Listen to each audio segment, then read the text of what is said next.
beste Bedingungen und damit willkommen hier in Imst. Wir warten, in wenigen Minuten geht es hier los mit dem zweiten Vorstiegsfinale, zuerst der Herren und dann der Damen. Beste Bedingungen, natürlich auch was die sportliche Seite betrifft. Alle Favoriten, die da in den letzten Tagen bzw. Wochen vorne mitmischen, haben sich für dieses Finale qualifiziert. Es verspricht also ein hochkarätiger Abend hier zu werden. Bevor wir hier aber loslegen, blicken wir einmal zurück, weil diese Austria Climbing Summer Series erstreckt sich ja über viele Wochen, 3 Monate mit insgesamt 10 Bewerben. Wer es bisher verpasst hat, wahrscheinlich hoffentlich niemand von euch, wir haben die Höhepunkte von Bouldern und Speeds einmal zusammengefasst.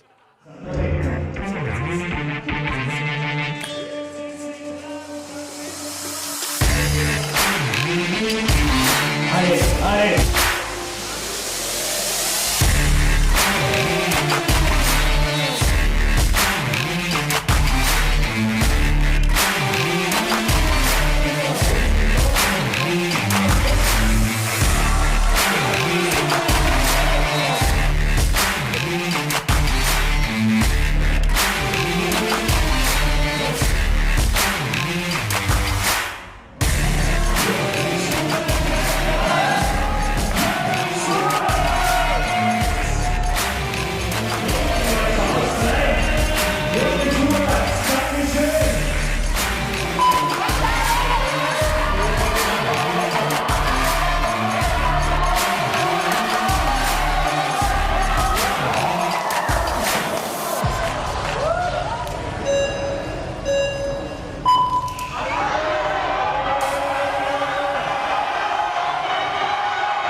Nach zweimal Boulder, zweimal Speed geht es also jetzt zweimal im Vorstieg um die Number One. Wir sehen die Besichtigung im Hintergrund und die Number One ist gleichzeitig ein Stichwort, weil hier in diesem wunderbaren Kletterambiente Imst bzw. dem Kletterparadies Tirol gibt es eine dieser Routen, man nennt sie auch die Mutter aller Routen, die genau diesen Namen trägt. Am Wilden Kaiser ist sie stationiert und ist spektakulär. Wir entführen euch jetzt zu einer dieser Greatest Lines und dann sind wir zurück hier mit Kili Fischhuber und seiner Einschätzung fürs heutige Finale.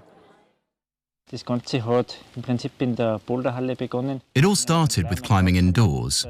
We soon realized that the best place to climb in our area is the Schleier waterfall. The first time we were there was at 12 or 13. After that, we spent almost all our time climbing there through until the age of 17 to 18.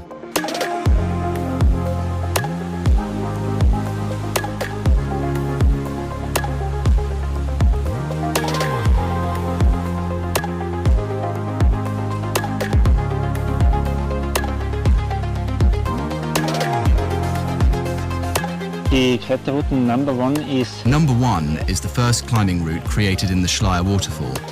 It was Christian Mariacha who did it. I don't think he knew at the time how popular this area would become, as one of the top places in the world for hard climbing.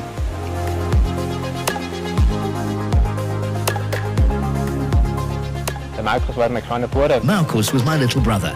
I used to make him come with me, so I had someone to try the route with. We didn't tell anyone what we were doing because our parents were strictly against it. They said you have to be crazy to do rock climbing and that people die doing it. They didn't want us as their children to have any part in it.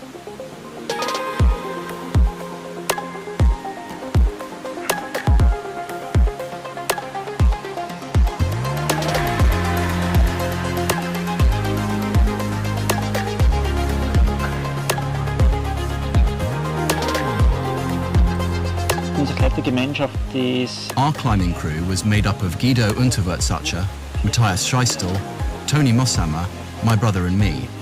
We didn't go skiing in winter. Instead, we went climbing all year round. Spending so much time together creates really close friendships, which we have continued until today. Die Nummer 1 am Schleier Wasserfall. Wunderbare Route und wunderbar jetzt auch, dass der Kili Fischhuber zu uns gefunden hat. Einer der erfolgreichsten Wettkampfkletterer aller Zeiten. So viel Superlativ sei erlaubt. Kili, danke. Jetzt sind wir mitten in der Besichtigung. Die Herren werden heute beginnen. Da haben wir ein Führungstrio mit Sasha Lehmann, mit Georg Palmer, mit Jakob Schubert. Frage an dich, kann irgendwer von den Zweien, dem Jakob Schubert, tatsächlich gefährlich werden? Ich denke mal, wenn der Jakob wirklich seine Performance rüberkriegt und genau das zeigen kann, was er so drauf hat, dann wird es schwierig für die anderen beiden. Aber der Sasha Lehmann hat schon einen Weltcup gewonnen und ist sicher ein heißer Kandidat, vielleicht ihm da den Sieg wegzuschnappen. Weltcup in VR, glaube ich, war das. Schauen wir uns einmal vom Montag die besten 3 an und beginnen mit der Nummer 3, mit Georg Palmer, der schon im Bouldern einen Bewerb gewonnen hat, jetzt im Vorstieg aufs Podest geklettert. Ja, im Bouldern hat er extrem überzeugt. Das war eine super Performance. Er hat ja einen Bewerb gewonnen. Jetzt hier am Podest am Montag hat sein Allround-Talent gezeigt. Er trainiert ein bisschen alternativ. Normalerweise im Blockhaus in Graz, in der Boulderhalle, sonst sehr viel am Fels. Ist hier in der roten Tour, in der Finaltour taktisch sehr schlau geklettert, super gerastet und hat oben alles rausgeholt, was möglich war. Hat also wieder einen Podestplatz erklettert und dann Martin Dekles, der Mann vom deutschen Kletterteam, heute nicht am Start, am Montag auf der 2. Ja, war für mich ein bisschen überraschend. Vielleicht sieht man die Szene jetzt gerade kommt, wo er da so weit springt und sehr kompakt bleibt bei dieser Stelle, wo doch der Steff Scherz zum Beispiel runtergeflogen ist und dadurch nicht aufs Podest gekommen ist. Aber war für mich der Überraschungsmann. Und dann Jakob Schubert, in der Qualifikation immer top gegangen, war der Einzige, der auch im Finale top geklettert ist. Ja, der Jakob hat seine ganze Klasse ausgespielt. Seine Souveränität, die hat einen super Flow gehabt, ist taktisch natürlich auch sehr schlau geklettert, aber man hat gesehen, dass er vom Niveau doch noch aus einem ganz anderen Holz geschnitzt ist, ist top geklettert, war eine super Show, war echt lässig, ihm hat es voll taugt. Die wenigen Zuschauer, die hier waren, die anderen Athleten, haben wir Freude gehabt und ich denke mal, es ist echt ein tolles Ergebnis gewesen für ihn. Heute ist ja besonders, weil das Wetter wesentlich besser ist und mit Babyelefantenabstand auch einige auf der Naturtribüne mit Abstand natürlich Platz nehmen können. Und da kommen wir dann im Anschluss an das Herrenfinale. Bis auf Dekles sind die beiden auch wieder dabei, Georg Palmer und Jakob Schubert, zu den Damen. Und da sehen wir quasi das Pendant vom Jakob, Jessie Pilz. Da weiß man, sie ist zu favorisieren und sie wird ihrer Favoritenrolle immer wieder gerecht. Sie wird ihr gerecht, aber man hat auch gesehen, dass in der Route wie letzten Montag eben die Shrans ihr verdammt nahe gekommen ist, die auch ihre Klasse ausgespielt hat, die natürlich auch schon seit vielen Jahren im Weltcup vorne dabei ist. Und da muss sie die Jessie warm anziehen, dass sie auch heute wieder ganz oben stehen kann. Beginnen wir bei der Nummer 3 des Montags, das war Julie Fischer, die auch heute wieder im Finale mit dabei ist. Und die ist da Zweite aus der Quali am Montag ins Finale geklettert.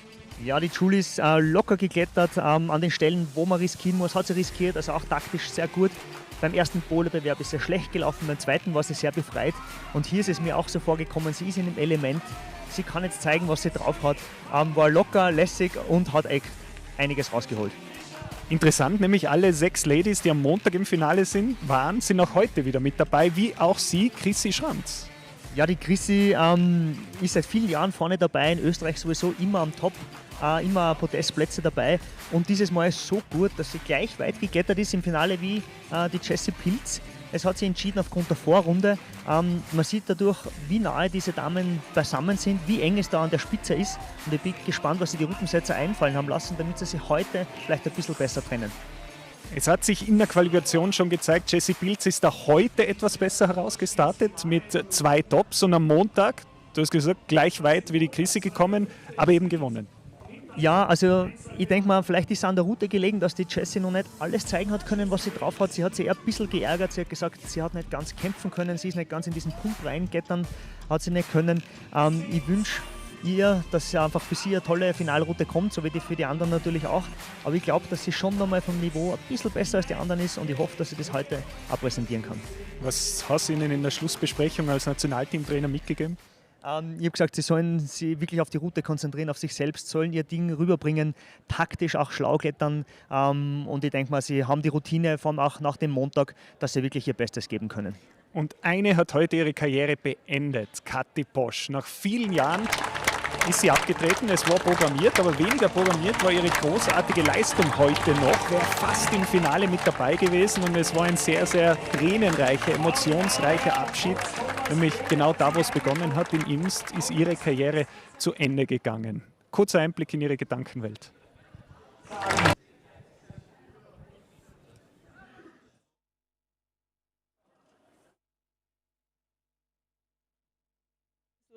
Komisch, muss ich sagen.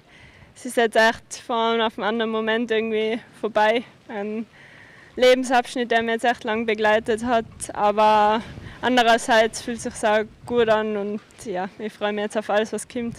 Du hast die Entscheidung während des Corona-Lockdowns getroffen. Was waren die Entscheidungsgrundlagen? Ja, mehr oder weniger. Also die Überlegung ist schon ein bisschen länger in mir gereift, sagen wir so. Und es war schon geplant, dass ich mit 2020 meine Karriere beenden würde. Nur natürlich dann, dadurch, dass alle Wettkämpfe quasi abgesagt worden sind und es mir körperlich auch nicht so gut gegangen ist, habe ich natürlich überlegt, soll ich überhaupt noch voll trainieren oder ja, macht das gar keinen Sinn mehr. Und dann habe ich mich halt entschieden, nicht mehr beim Teamtraining dabei zu sein, sondern selber noch klettern zu gehen und ja, spätestens im September eben meinen letzten Bewerb zu machen. Wie war das jetzt? Vor allem in der letzten Quali-Route hast du nochmal voll einen rausgehauen. Also die Form ist nicht das, was fehlt. Was ist da, während du in der Wand warst, durch den Kopf gegangen? Ja, also kurz bevor ich eingestiegen bin, war es richtig schwierig für mich, weil ich gewusst habe, ich habe danach maximal noch eine Route, ziemlich sicher, weil ich bin jetzt nicht davon ausgegangen, dass ich halt so gut kletter. Und ich merke schon, dass mir das Training fehlt. Also die Grundausdauer und das Klettern, das habe ich ja nicht verlernt, aber man trainiert ja nicht umsonst und das macht schon einen kleinen Unterschied. Und während dem Klettern bin ich dann eigentlich ganz gut reingekommen und deswegen ja, bin ich auch so ins Kämpfen gekommen und schlussendlich war es eigentlich knapp mit dem Finale. Ich glaube 3 Züge. Ja, oder halt die Topschlinge einhängen in der Schulter. Und gemeinsam mit Kathi Posh schauen wir es uns jetzt an. Das Finale, zuerst der Herren, dann der Damen.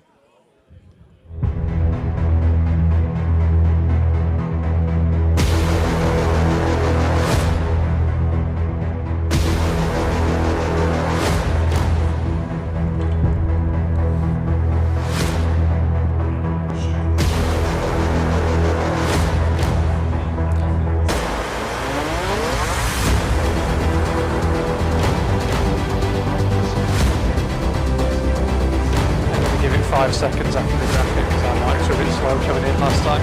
Yeah, you're in charge.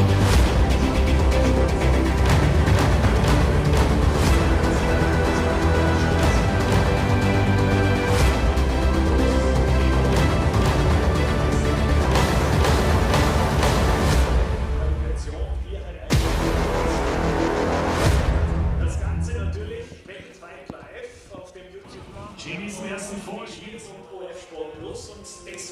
Good evening and welcome along to Imst. It is a beautiful evening in the Austrian Tirol in stark contrast to Monday night, the first round of the Austria Climbing Summer Series League competition. This evening it's a gorgeous night, the sun is shining here in Imst. Charlie Bosco and Dan and Marky, unlike last Monday when we were stuck underneath the stage in that room that you can just see at the bottom of the shot, we are out this evening.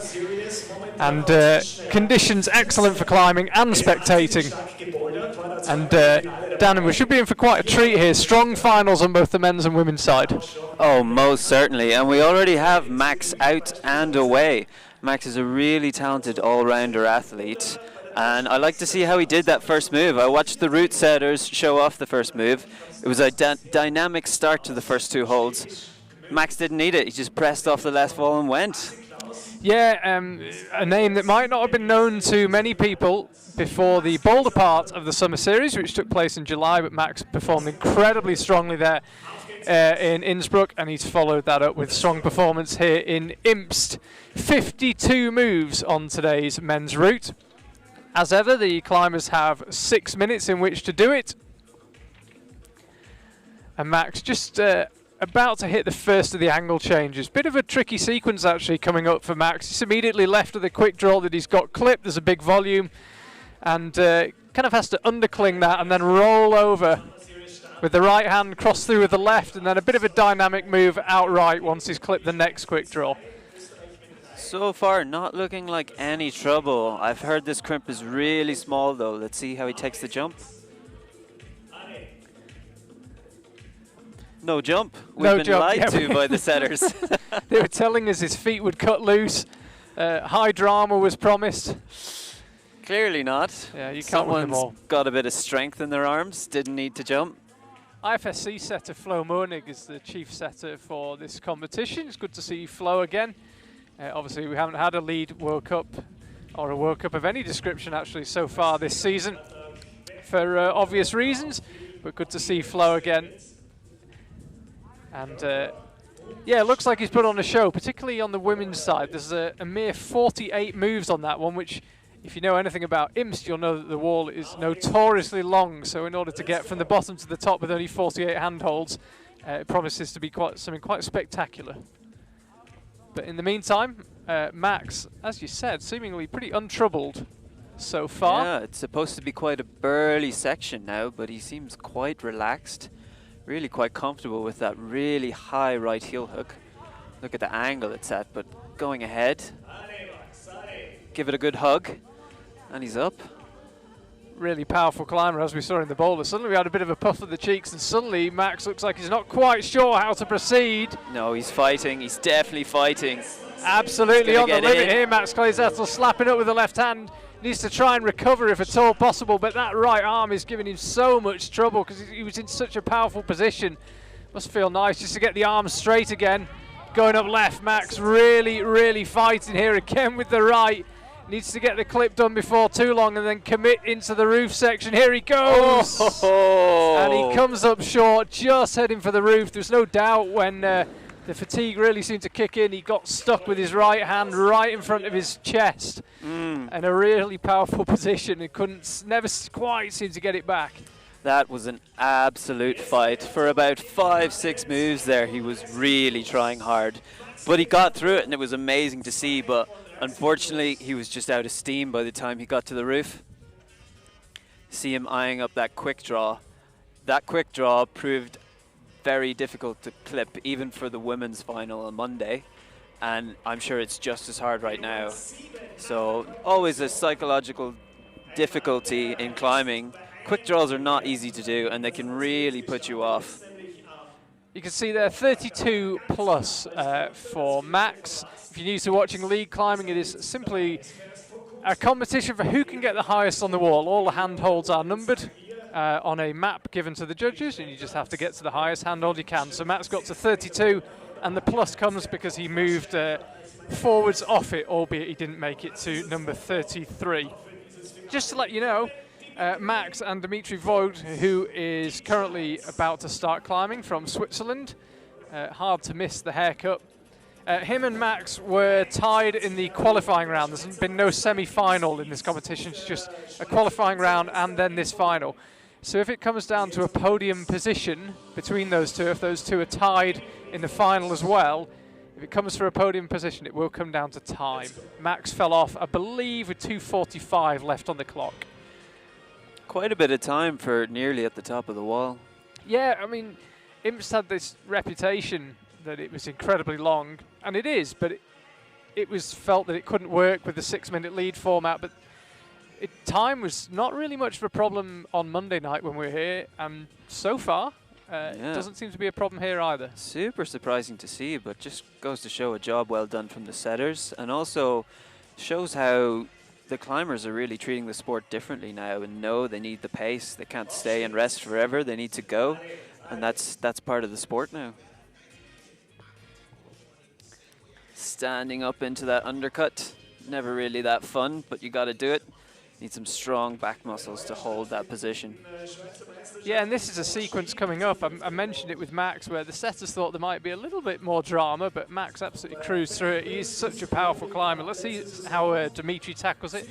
First of 2 Swiss climbers in this men's final. There's 2 in the women's final as well.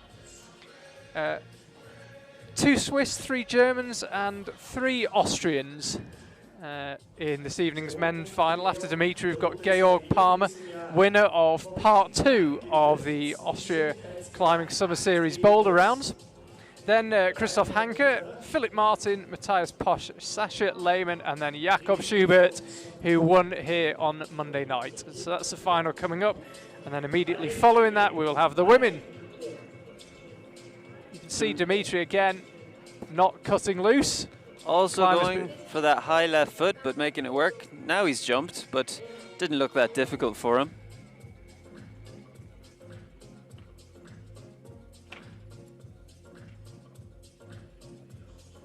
Seemed like Max really sped up when he hit these black volumes another couple of moves time. Yeah. I suspect the route gets a little more physically tough at that stage. Yeah, but maybe a territory that Max is just a little bit more comfortable in. He likes those big volumes that he can squeeze. At that point, you don't worry so much about the fingers. You get those big pecs and the arms involved. And some climbers, that's just so much easier for them. Max has just come out and sat with us a couple of meters away from us in the crowd, actually. Yeah. It's a very sociable evening here in Imst, sun shining, a bit of a crowd as well, which makes a nice change. Have crowds back at climbing comps again. So with half his time remaining, Dimitry suddenly looks like he's working hard. Big just slap up with the right hand and a pretty uncomfortable lock off. Bit confused, realized if you go with the left hand first, it's significantly easier. But now we're into the section where Max really started puffing. Look at that right arm pushing all the way out. How's he going to get through here to push up? Desperate clip, but it seems like he's made it through this section. Is he going to puff through the rest, or is he going to lose steam? Yeah, actually, you may not have heard it at home, but there was just a big grunt from Dimitry that we could actually hear live. So this hold he's coming up to now, that's 32. So if he moves off that, he'll match Max's score and it'll come to time.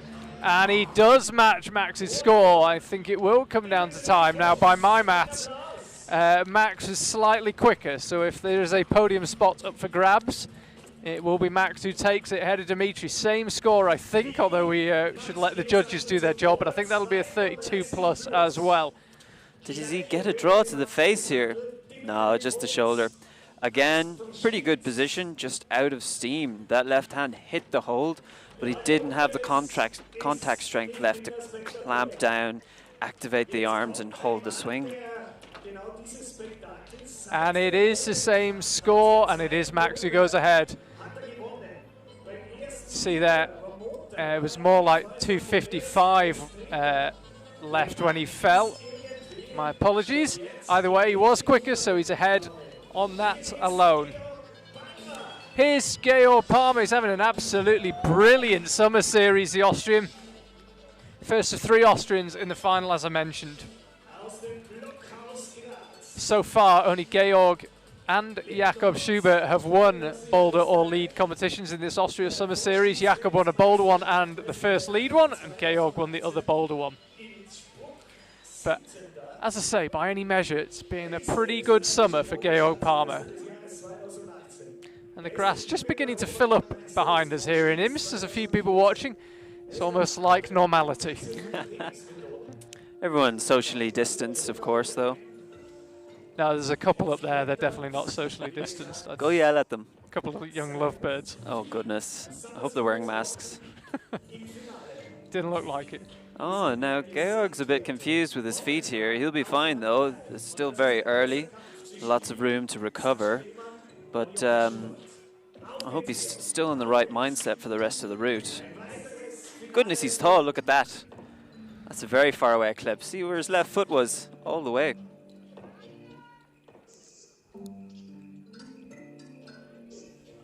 He's taking his time a little bit more with this lower technical section. We saw on both routes the other day The climber's not really taking too long on this lower technical section, but Georg Palmer a little slower than the climbers we've seen before him.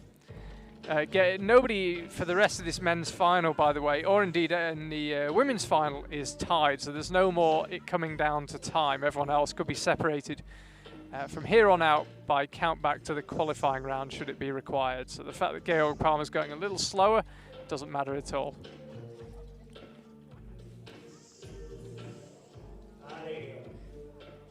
If this section of wall, by the way, looks familiar, it's the exact same section of wall that was used the other day for round 1 of the Austria Climbing Summer Series League competition, albeit the men and women have switched sides. The men were over on the right and the women were on this panel last time. Georg's feet are a bit lower, but he's tall enough to make it work, so not a worry there. Everyone going statically through this section. We get a nice jump there, but it doesn't look very hard. Oh, campus it, why not? Austrian crowd really getting behind Georg Palmer now. You might be able to hear some of them behind us. Feels great to have a bit of support back at events. The 2 boulder events and Monday's lead event. No spectators. The boulder events because they weren't allowed, and on Monday because it was raining sideways. Really nice to have a normal feeling competition back and the crowd cheering Georg Palmer on as we watch him launch into the final 3 or 4 meters before he hits the roof. This next move up with the right hand looked pretty powerful when Dimitry did it. Georg's definitely looking a bit more slow and unsure through these sections, but it looks like he has the strength to spare. Quite happily continuing on, plenty of time.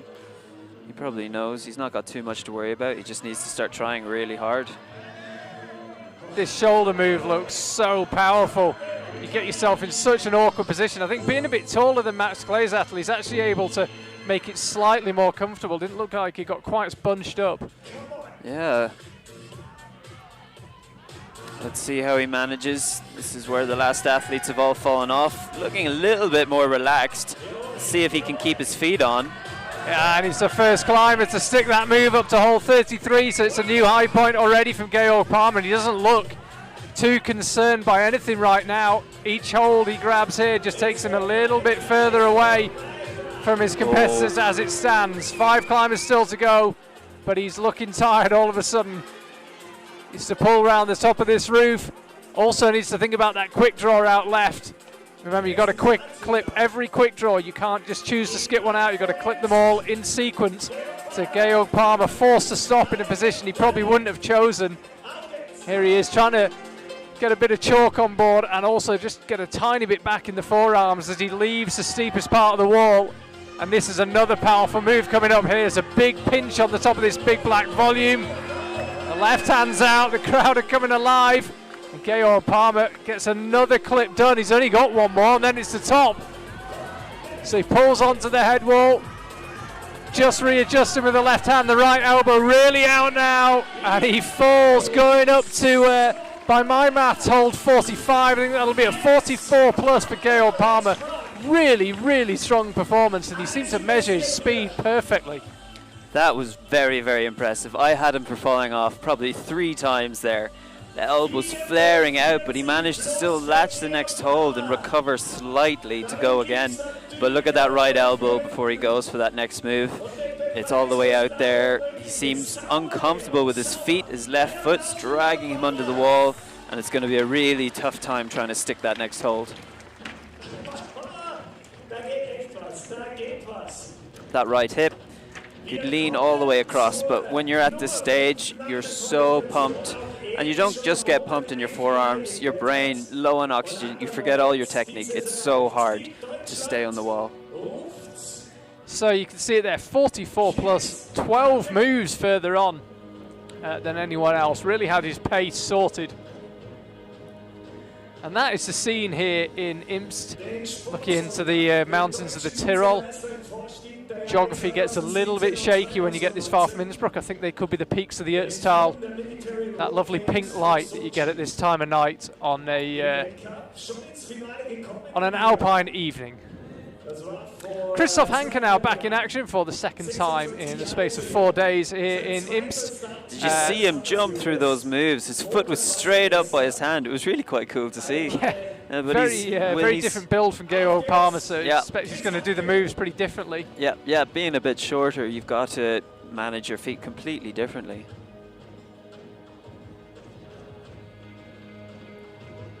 Unmittelbar gefolgt dann von seinem Teamkollegen Philipp Martin. Die beiden, die zwei stärksten. So 44 plus the high point to reach and beat. 52 holds in total. If you get hold of hold 52 and then collect the top quick draw, you have topped the route. So actually not as many moves as we might expect to see on a wall of this length. And that's even more true on the women's side. Just 48 moves on that route. I must mention right now that the DJ has started playing Eminem as Chris climbs, which I would say, I would make an appeal because that is an unfair advantage. I like it. Getting so much extra sight I right thought now. you meant it would put him off. No, he's going to try real hard. Oh, and he does the jump exactly how he heard and wanted to. Look at the lock off, go on. Oh, it's the music, I tell you, it's the music. There's no way they'd done that if they were playing something else. Look at the pace in him now. He's actually psyched, I tell you.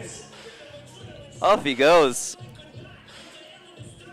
So Christoph Hancer putting on a show so far. He did the other day as well, but you might remember he actually trod on one of the advertising signs about 20 moves up the route, so he got pretty heavily marked down and his score looked smaller than it really deserved to be. But rules be rules, so not a great night for him on Monday, but certainly capable of making the podium, capable of winning the competition here. Real force in the World Cups. Christoph Hancer, looking forward to see what he can do without any signage issues. Such drama last week.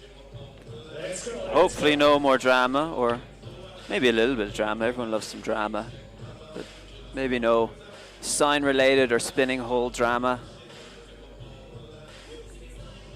Resting now. Now that Eminem makes it a little bit more difficult to rest, but he is showing his athletic skill by resisting the temptation to just campus the rest of the route.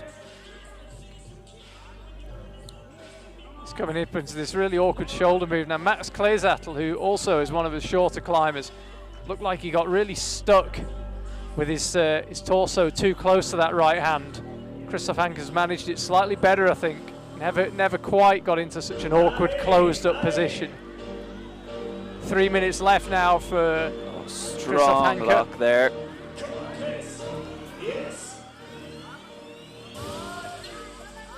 So once again pushes past that 32 plus move. Whenever a couple of climbers fall low down on the same move at the start of a lead final, you're slightly worried it might be a stopper move, but Georg Palmer and Christoph Hancer have been through it no problems at all.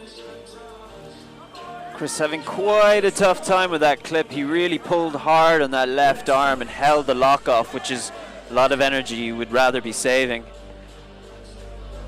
Core looking fairly strong on these volumes. Let's see if he can use it to rest a little bit and move further up. Oh, feet cut loose. Could probably have done without that in this powerful position, and we just saw him side on, the teeth gritted, now going out left. This next move from the pinch with the right hand and the big slap up with the left is where we lost Georg Palmer. Christoph Hancer's through the move though. See, he's really getting pumped, but he's definitely got the lead. He won't know, of course, that is the lead, but that hold with the left hand, 45. That's the move that Georg Palmer fell on. So once again, Christoph Hancer pushing the high point further and further away. And he was just coming up towards 47, so it could be a 46 plus. Either way, he's a couple of moves clear at least of Georg Palmer, and he's into the lead.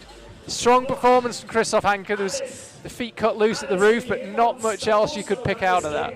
That was fantastic. He really saved it with his hip flexibility there. If you saw after his second cut loose, he whacked his left heel all the way up in that volume and then rocked all the way over, and it took so much of his weight off, and it really allowed him to rest on that hold and then statically move up to that next hole that Georg could not reach.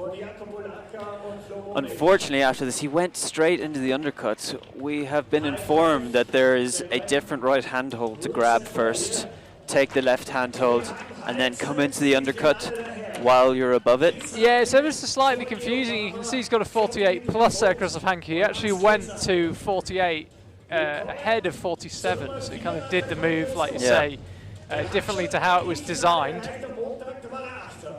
Second German in a row and third of the evening, Philipp Martin, who was also in the final 3 days ago here in Imst, is out. And as I said, conditions couldn't be much more different, couldn't really be much more perfect. It's quite chilly here. Most people sitting here with a jacket. There's been quite a strong breeze blowing. I suspect conditions on the wall pretty good. Yep, it was quite warm today, but the wind really did save it actually, and it's not too bad to climb right now. So let's see how Philipp Martin does. He got perplexed. He got, I'm not sure how to describe it. He encountered the moving hold. I spoke to Philipp after the incident, and he said he did feel and notice the hold moving. He even stopped to look at it. You can go check back the previous live stream if you want to confirm that. But it wasn't significant, and he chose to climb on. And he told me that when you choose to climb on, that's it. You can no longer appeal. You've made your decision. I suspect the other athletes did the exact same. They maybe felt the hold move, but chose to move on. Unfortunately, Philipp then lost it to the slippy feet, the plexiglass. As far as I can tell, there ain't so many slippy holds up there, and I'd really like to see him get a bit further. I've seen how strong this climber is, and I'd really like to see that displayed in the competition. Got himself tied up a little bit here. Yeah, quite uncomfortable on that left foot, but you could tell he squeezed harder than he wanted to there and started to shake out. Hopefully he can recover and continue through.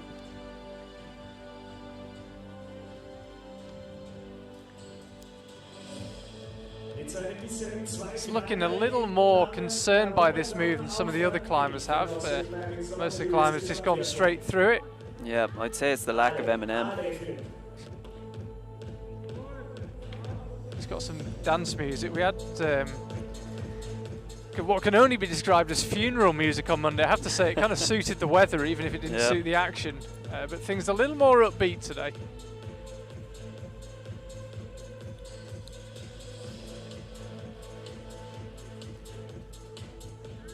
So he's entering the volume section now, where things definitely get a little more pumpy, it would seem.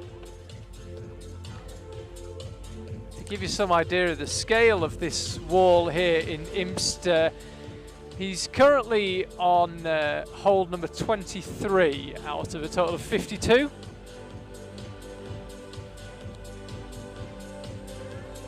Oh, solid lock there. Really had barely any feet to stand on, but just completely locked his body to move up into that undercut. This section, it seems, really taking a lot out of the climbers. Yeah. Even if you get through it, you leave the volumes with a lot of energy expended, a lot of heart rates burned through. It seems to get the heart up. There's a lot of squeezing these volumes. Philipp Martin just looking a bit unsure at the moment. Let's see if he gets more into his zone.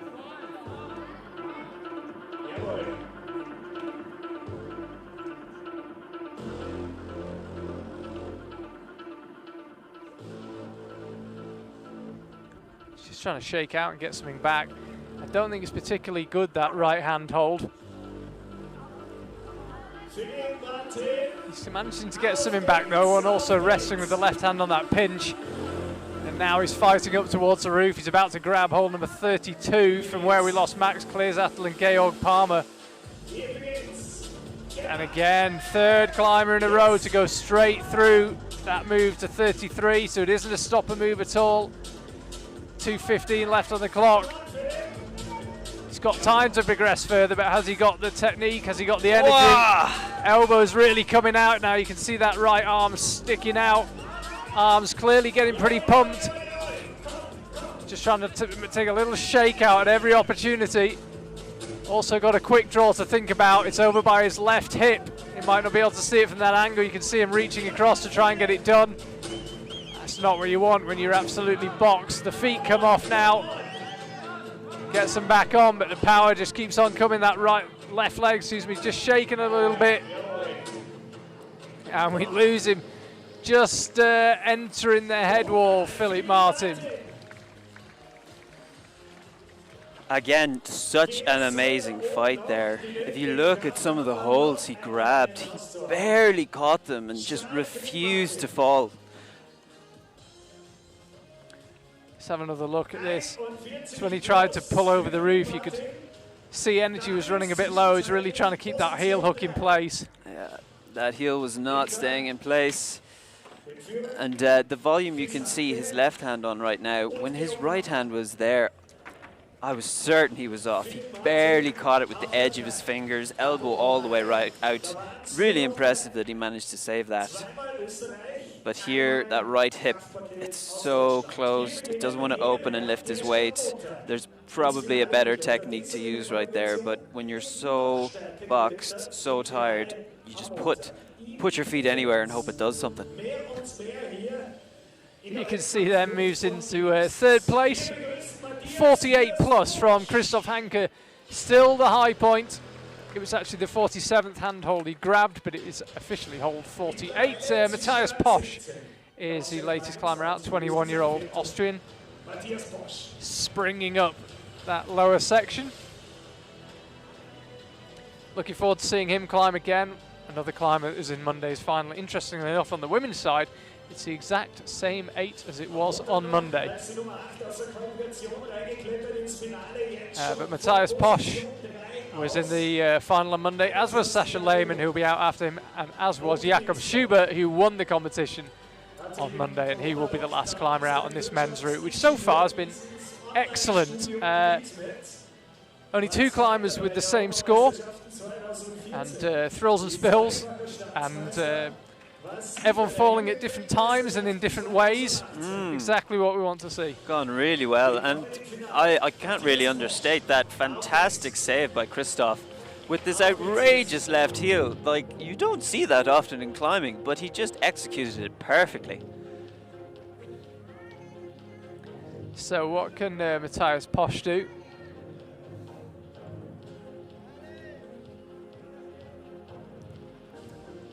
This move, as I said earlier, not causing as many problems as some people felt it might.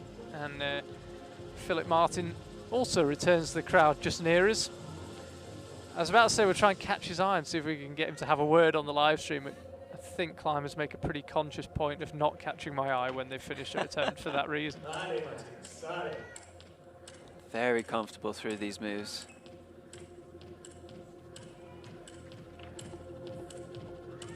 Yeah, looking super smooth through here. Again, if you go back and watch Chris climb through this section, you see him just jump to every hold and activate so quickly. And that's all down to playing M&M while you climb. That's the difference it makes.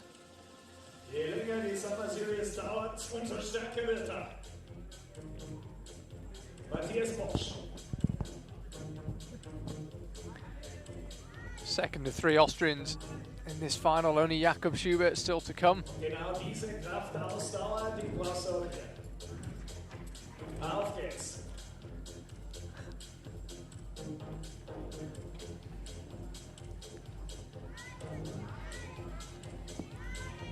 Matthias Posh just, again, working hard to squeeze these volumes.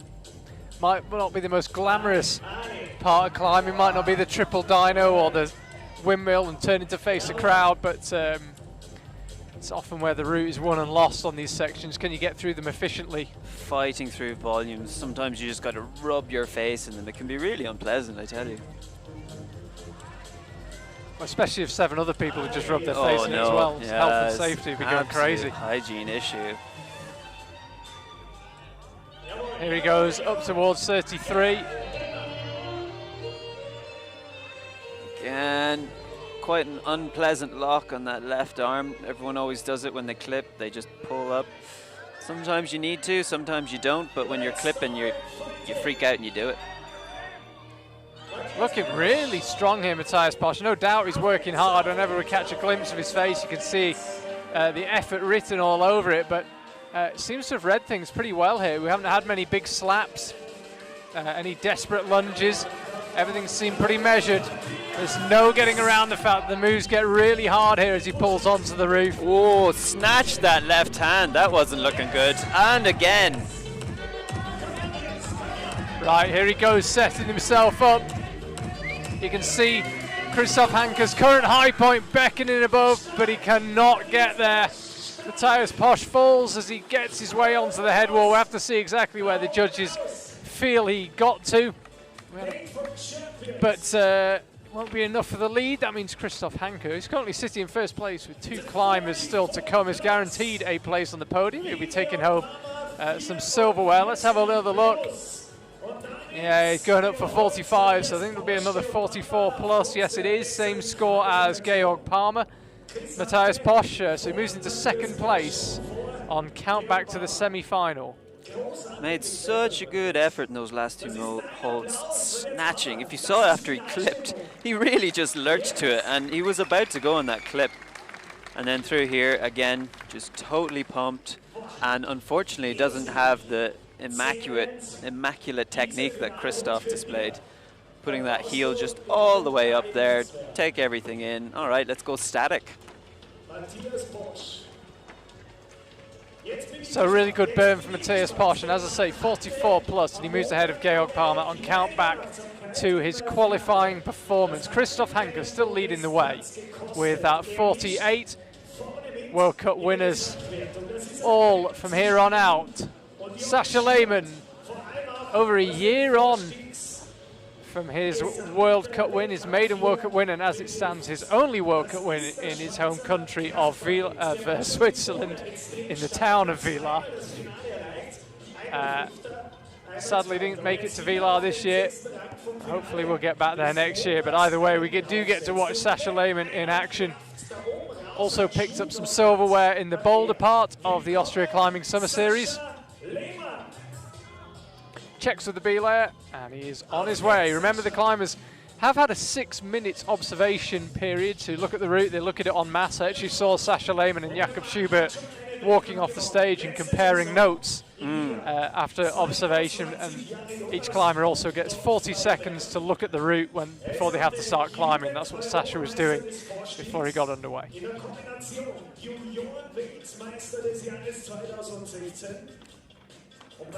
I wonder how much thought he put into that coming out of that roof section at the lip, because that's every climber's gotten a bit fuddled up there. Everyone's put their feet in a different place, and no one's really sure what the best way is yet. Apart from Christoph, but I'll be quiet about him. Little mini error from Sasha there. Went for a clip he couldn't quite reach, and now has to clip it. The whole wall moving. Last time it was a moving hole. This time the wall's moving. Yeah, they've upgraded. It's clearly they noticed the comments in the last stream and thought, all right, let's go for more drama. Exactly. The wall's gonna come down this time. Got one of those spinning volumes that are beginning to pop up. Oh now. my God, desperate. Have you been on one? No. Very confusing. Just looks like an easy way to land on your head to me. Yeah, it'll do that actually. I find it hard enough to climb when the holes don't move, so I know my limit. Again, as we saw with Christoph Hancer, Sasha, one of the smaller climbers, just having to do this section with a little more dynamism, but I suspect not quite as much as the route setters might have had in mind. All right, he looks like he wants to jump here. Doesn't. Too easy. Oh, bringing the rope up. Just has a quick check of the time, Sasha. Of course, there's a screen looking up at him that is for him, so he can see how long he's got left. Just checking his time. Climbers of the caliber of Sasha generally pretty good at setting their pace about right. And as you enter the volumes, that first one is hole 23, as I said, the one that his left hand's just left. So it gives you some idea of how far he's travelled and how far he's got to go. Not quite halfway at that stage. A good rest with that right heel there. Many climbers, you'd be surprised at this level how bad their flexibility is, and they cannot find these resting positions, and something like this can really save you on later in the route.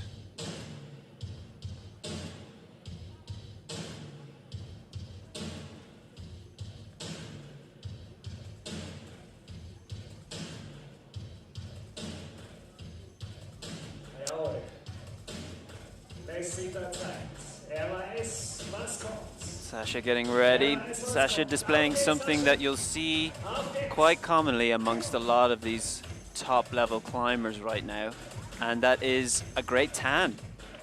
You might not realize, but most of the climbers in the finals right now have been getting outside the entire time through lockdown. That's how they've maintained their endurance. And so keep an eye out. If they've got a good tan, they're probably kind of strong.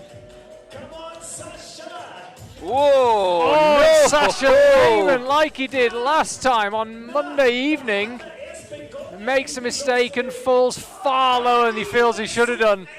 And you don't need me to tell you what his opinion of that is. He did the same thing on Monday, Sasha, just misread a move, got himself in all sorts of trouble, and really didn't deliver the result that his talent and fitness deserve. You can see absolutely furious with himself. A pretty sympathetic catch from the belayer, almost landed back on the stage. Absolutely fuming with himself, Sasha Lehmann. As I say, second time here in Imst, second time this week that he's made a pretty major route-finding error. I can see exactly why he's so upset here. Right now, what has occurred is a mismatch between his arms and his feet. His left arm was so strong in that hold, and he knew it, and he started pulling before he'd fully stood on his right foot, and he was swinging off, and then the foot wasn't there, and that's why he was so angry, because he felt absolutely fine. He was ready to keep going. Well, according to the qualification results, and so also according to the fact that he's a regular World Cup finalist and a World Cup winner, who's probably Jakob Schubert's biggest competition. As it is, Jakob Schubert, I suspect, will quite fancy his chances here. 18 lead World Cup wins, 2 lead World Championships, 3 Boulder World Cup wins, and of course a combined World Championship win in his home city of Innsbruck in 2018. It's not been a bad career for Jakob Schubert, and it is not done yet. He won this competition, the first round of this competition, I should say, on Monday. Comes back on Thursday looking to make it a double. Also won one of the Boulder rounds. So if he could make it 3 wins from the 4 competitions to 2 Boulder and 2 lead, I think that would represent a pretty good return to competition for Jakob.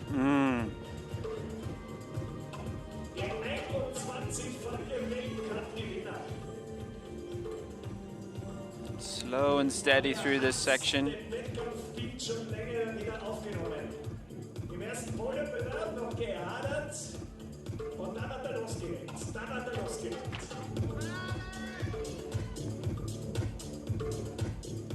There's the flexing wall. Exciting, but not really put anyone off yet. Let's see how he gets through the first crux. Oh, that doesn't look safe, but he managed a little pop to it. Other climbers looking very static in that move, but I've heard that this is a bit of a specific weakness for Jakob in terms of flexibility and leaning into the wall. But he should probably be quite strong at the latter part of the route, because that's much more his specialty.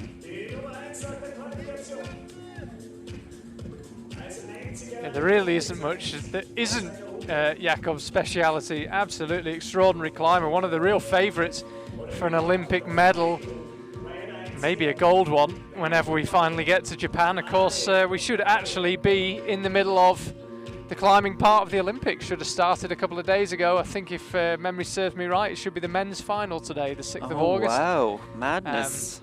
But here we are in Imst. What a world we live in.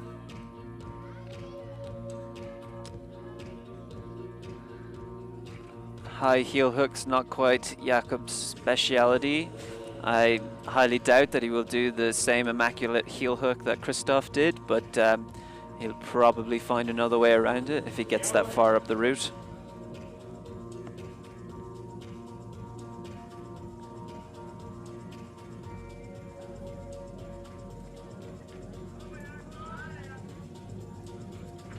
Crowd actually surprisingly quiet watching Jakob.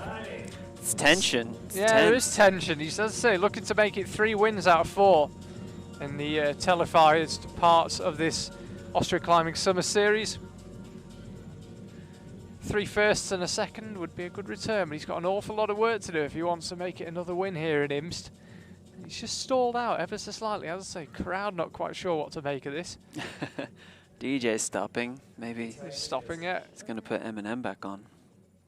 But Something even eerily quiet around the Imst Arena. Even Jakob, who's not known for being so flexible, has used that left heel hook to rest on, which is really quite vital and shows the level he's working at. Oh, casual there on the right arm. Everyone else struggling, takes the crimp and leans back. Happy man. Let's see how he finds the roof. Yeah, Jakob, the only climber to find the top in either the men's or women's final on Monday.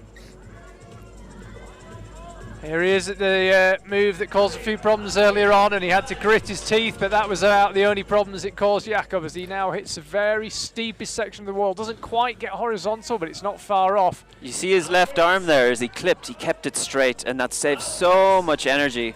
Other athletes there were bending it all, and they were just not in their comfort zone anymore. Jakob Schubert right now is looking quite comfortable, really. Looks like he's on the first couple of moves. A few more shouts coming from the crowd now. 1:45 left on the clock for Jakob's. Definitely got time to top the route, no doubt about that. Been very measured so far. Let's see how he finds these next moves. He's done well with his footwork to maintain tension on the wall. Oh, he wanted to put that left foot up, but he knew it was too high. He could do it anyway. Let's see him move on. Jakob Schubert, hold above him is 48. That's 47. Here's 48. So he's now matched Christoph Hancer. He's going to win on countback to the qualifying round, but we'd love to see a top as well. Jakob Schubert just needs to clip that second to last quick draw. One more big move. A big move up to that final hold. And this is a problem with the clip with the quick draw. What's he trying to redo? Or is he trying to figure out a way to get the foot up? Gonna launch from there, Jakob.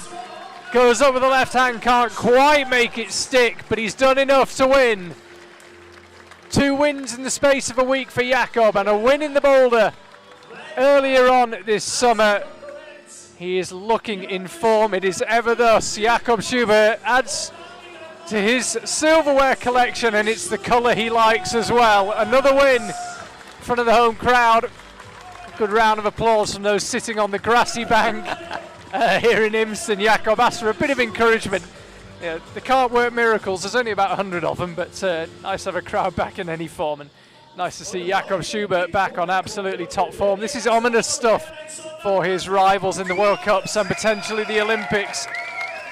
Doesn't look like he's lost an inch of pace during the lockdown and this strangest of years. Let's have another look. Fantastic job here. You can see his left hip. He can't get it in close enough to the wall, but the intended beta there actually was to take that hold as an undercut with the right hand, to turn it and then be able to stand up much more statically rather than this really uncomfortable Gaston on the slopey edge.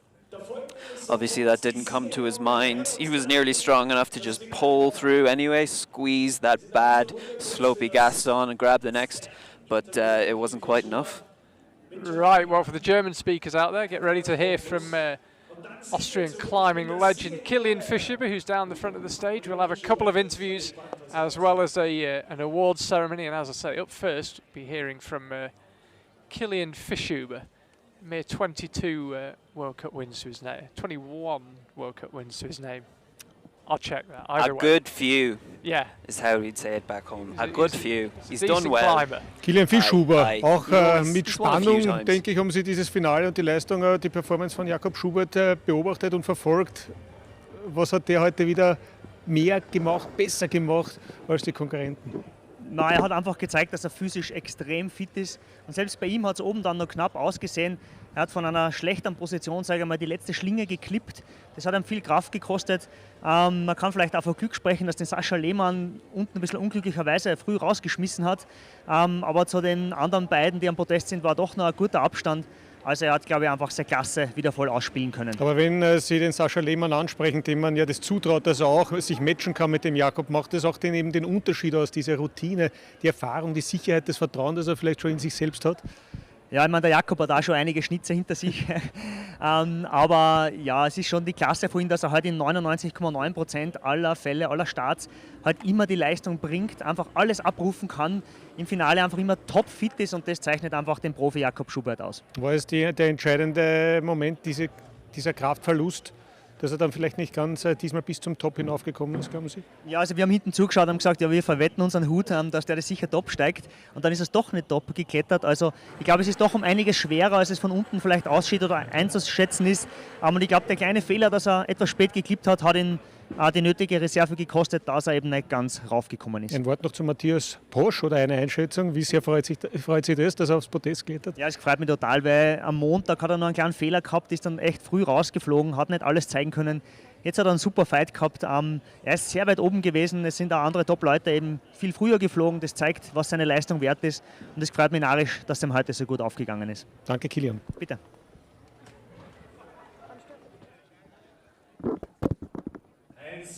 So, always good to hear from Kilian. I just hope you spoke German. Oh, you didn't really hear from him. Just look at his beautiful face. That's enough for me. But we will now have a little awarding ceremony. Jakob Schubert will be in a familiar spot to him, top step of the podium. And Matthias Posh and Christoph Hancer also picking up medals. Matthias Posh, Chris Hancer und Jakob Schubert.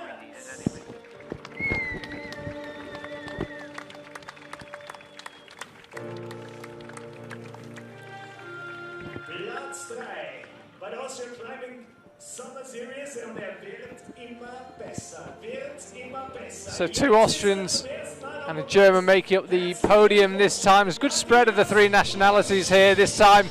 But it is Austria in 3rd place, Matthias Posh picking up the bronze medal.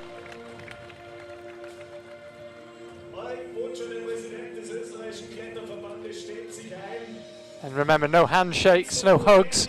It's fist pumps all round in the year of Corona when you're presented with your flowers. A really good result for the 21-year-old Austrian.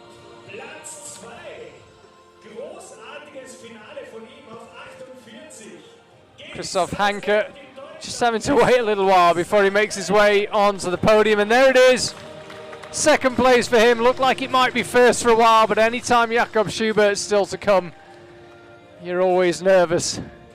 And as it proved, Jakob managed to get on a couple more moves than Christoph Hancer, but still a silver medal. A good evening's work for him.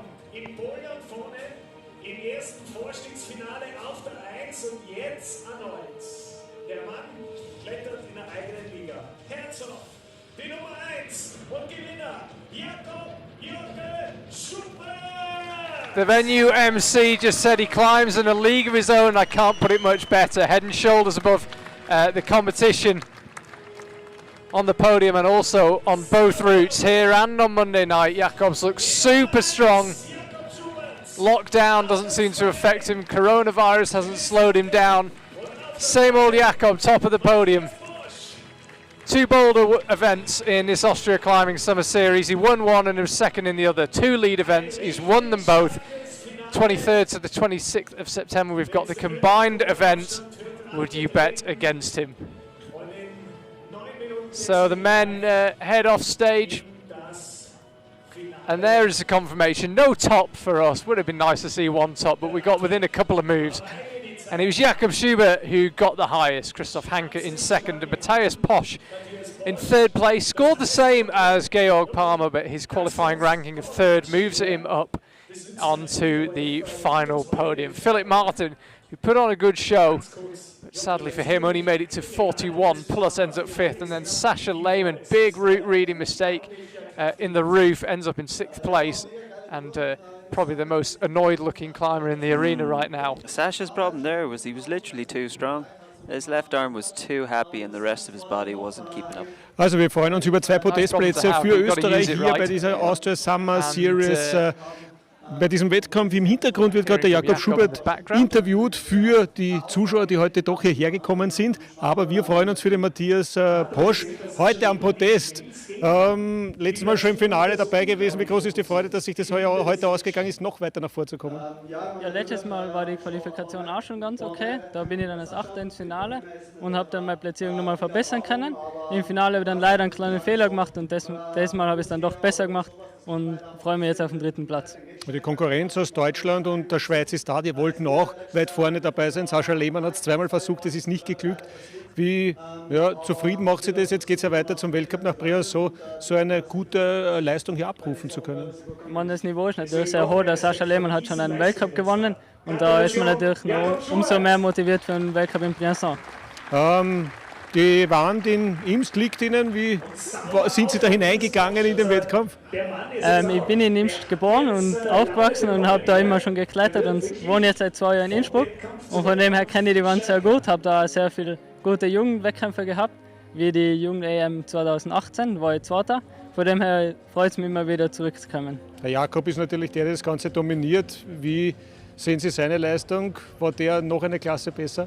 Der Jakob ist immer eine eigene Klasse, das ist natürlich klar, aber man freut sich natürlich, wenn man immer knapp zubekommt, das ist immer eine große Motivation.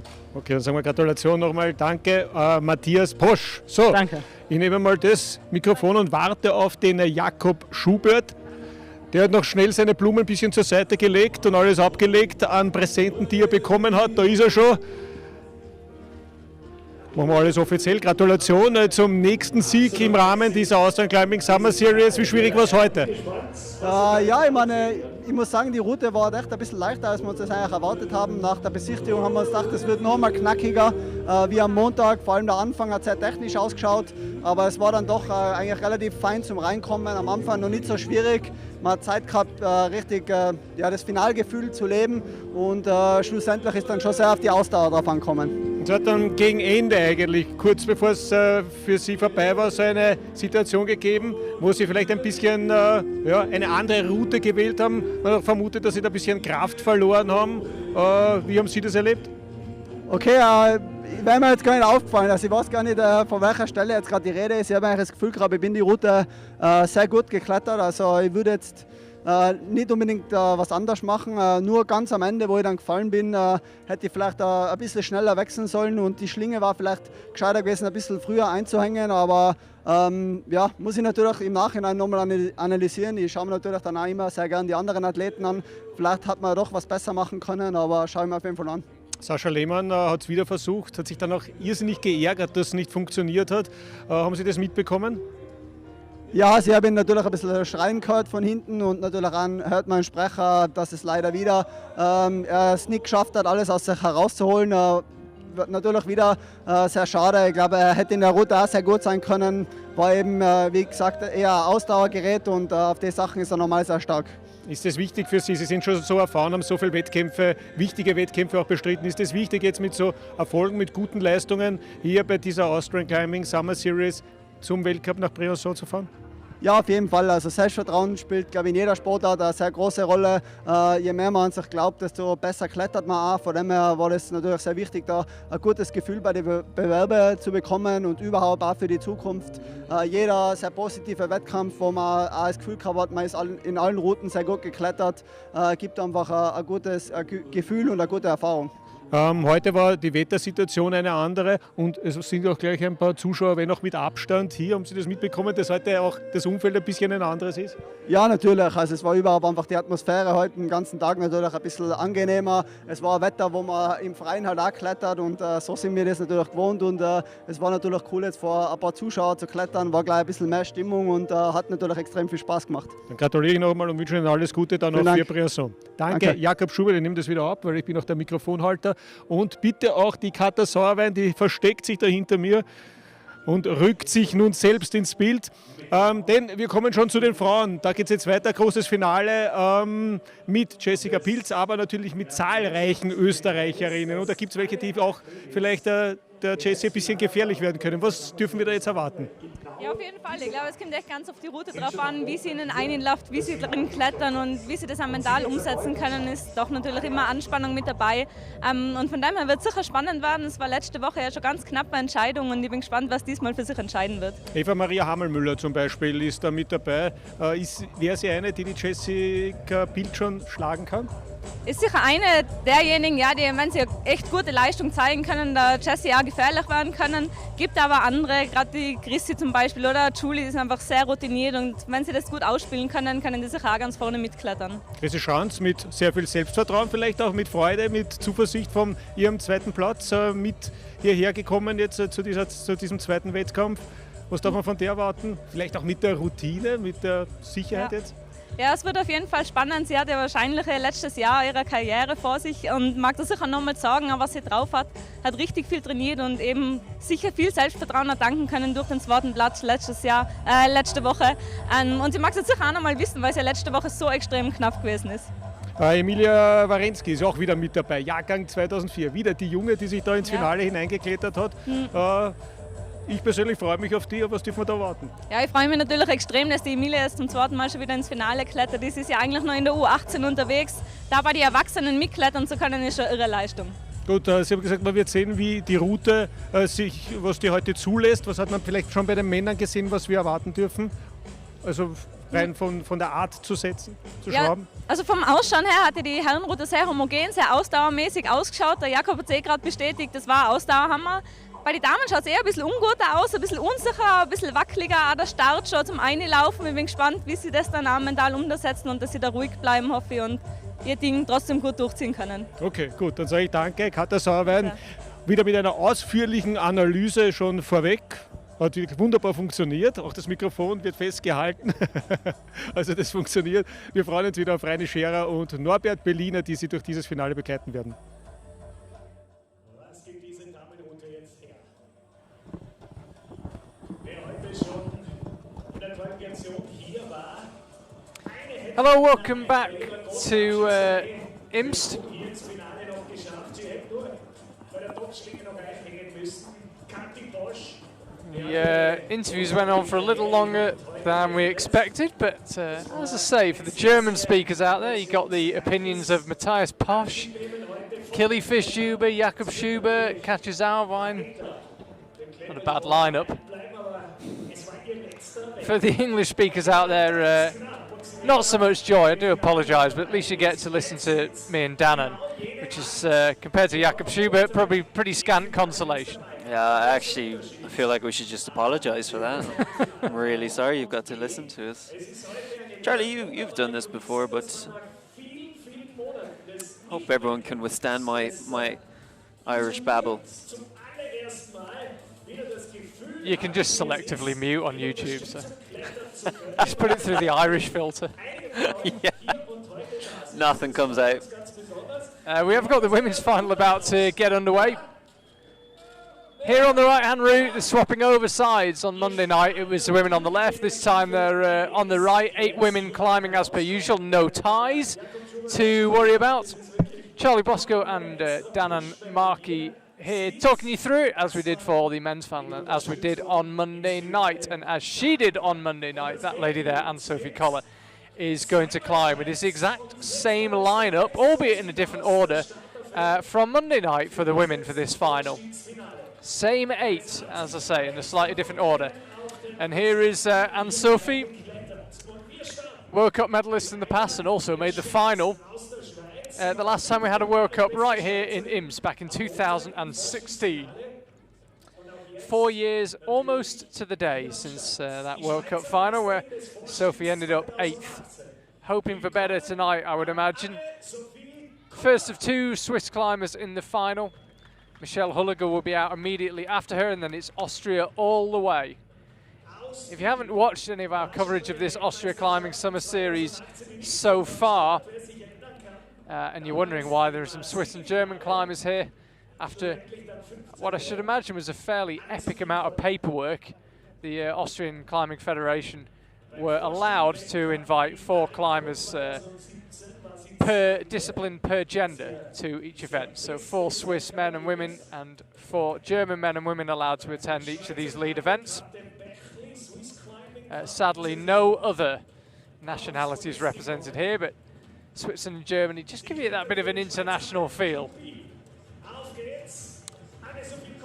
So Anne-Sophie, I would have said she looked somewhat nervous on Monday as she couldn't really find her flow. So let's see how she manages today, if she looks a little bit more comfortable in these first moves, which to me already a bit more comfortable.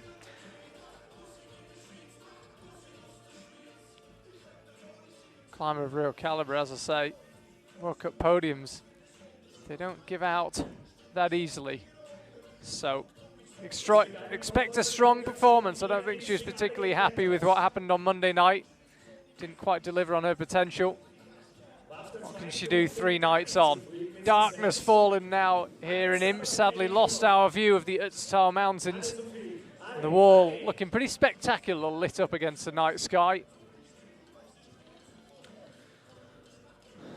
Now, something that brought the men trouble on Monday was these slippier plexiglass holds, and it looks like the women may be dealing with it over the next few moves in this route.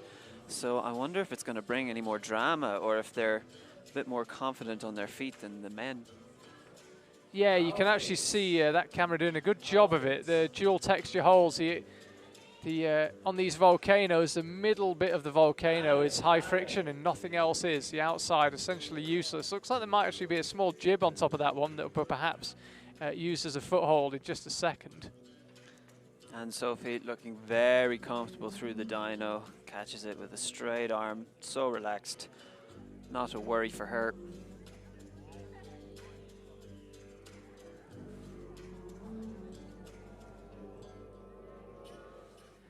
Making very, very smooth progress at this stage, Anne-Sophie. Somewhere in the vicinity of around hole 25, 26, something like that. So only 48 holes on the route, and utterly untroubled at this early stage, it would seem. A little bit of pump creeping in. You can see her start to shake out, but I'm sure she's very used to dealing with it. Let's see if she can find her way up on this 3rd big black volume above her. There is a good rest for one arm if she can make it that far.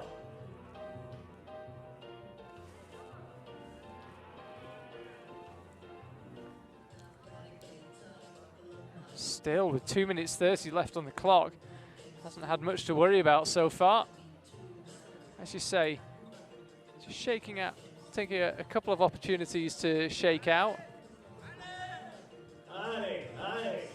Surely getting pumped now. The angle really will increase here. Quite Keeping committing that move drop up. knee in, really nice and impressive. And a toe hook. The techniques are coming out now. A full stretch there, going up with that left hand. Still looking reasonably comfortable though. See how close the top is. Only 48 holes on this route, as I said, incredibly short route by the standards of such a long wall as we have here in Imst.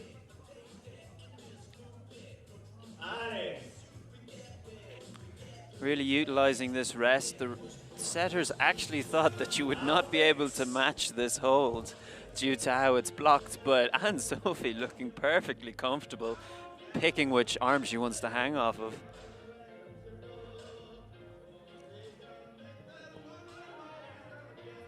Yes. Now she crosses through up to that volcano, and Anne-Sophie Koller really showing her caliber here. 1 minute 10 left on the clock. She's got time to top the route.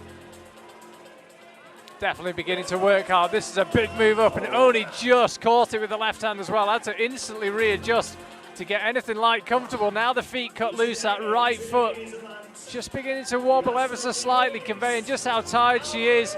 Elbows out, particularly on the right hand, but going up with the left, manages to hang on to it and finally falls. a couple of moves onto the head wall, and after a bit of a disappointing day on Monday, I think that will be much more to her taste. Really, really impressive through those last moves there.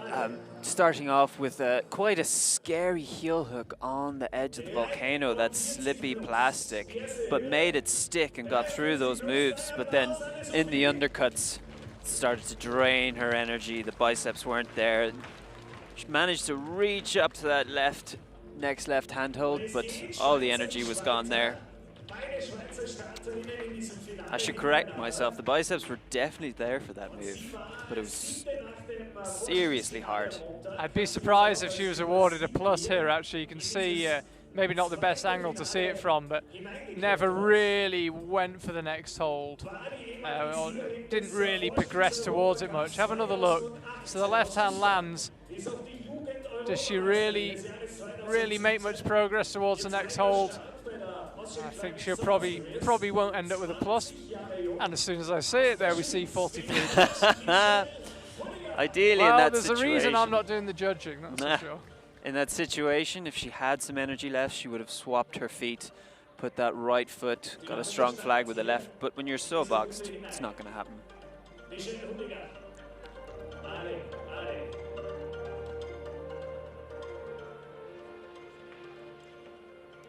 So here's Michelle Hulliger, as I say, second Swiss climber in a row, second of 2 in the final. It's 6 Austrian women from here on out. What are the chances? The exact same 8 as Monday night.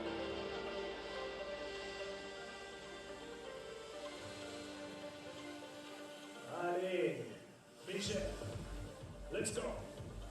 Actually, you can see there, right underneath that crane, is Anne-Sophie, stretching out the pump and watching her compatriot. And yeah, definitely Anne-Sophie Cole. I'm just watching her, just definitely got a bit of lactic acid to shed, it would seem. It's a journey to the top of this wall. It's an awfully long way. Michelle so far has really good pace through these moves. Displaying good technique already, but maintaining the pace.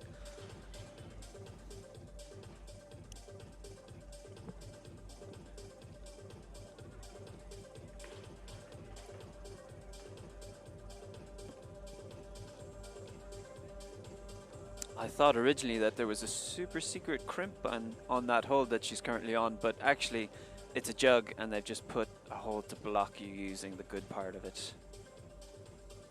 Right there, yeah, where the foot is.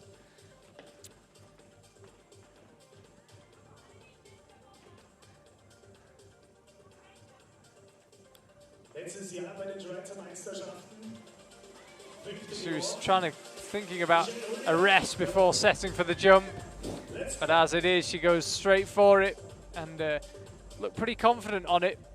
Had to match the hands, quite uncomfortable when you've got one hand underneath the other and you're squeezing down like that. But quickly through it, gets her feet back on after they cut off briefly.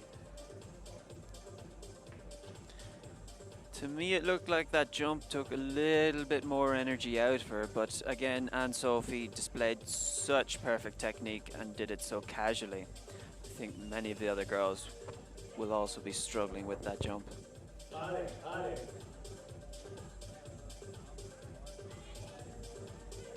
Again, big committed move up with the right hand and just took a couple of attempts to really stabilize on the whole, feet cut loose. That is the style of this route. You can see she's above that quick draw, but managed to clip it. With so few holds in the route, it means it will consist of these bigger, longer moves, which are really going to test the women here.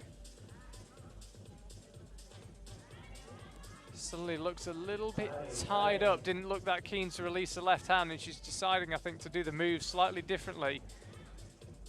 What's Michelle Hulliger got planned here? Makes the move a little bit bigger, but she certainly feels it more comfortable for her. Definitely getting a little bit pumped here, the elbows are coming out, becoming a little more jerky in the movements. You can see how high she is on the wall. You'd have finished some lead walls by this stage.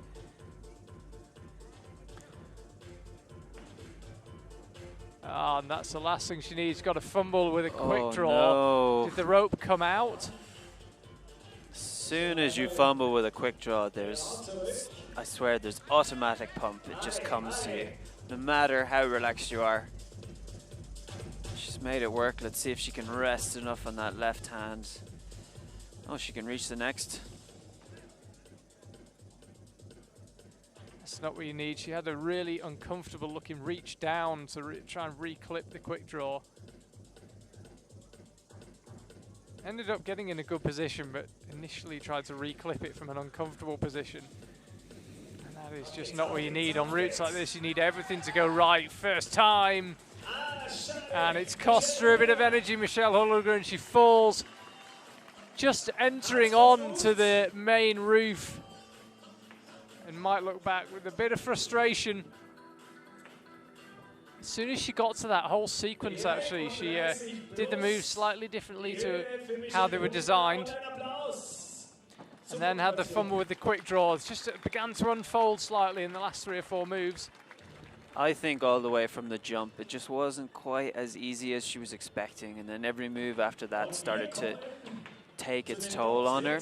And then when she got to the section with the black volumes, really tied up, going for the strange almost crossover, and she realized that she wasn't able to hold that, and that's when she turned around to go and match, and she made it work, but you could tell at that point that the strength was not there, and it was going to be really tough to try go on. She tried to rest for as long as she could, but it wasn't enough. That's not a great hold to rest on, and she couldn't make the next hold.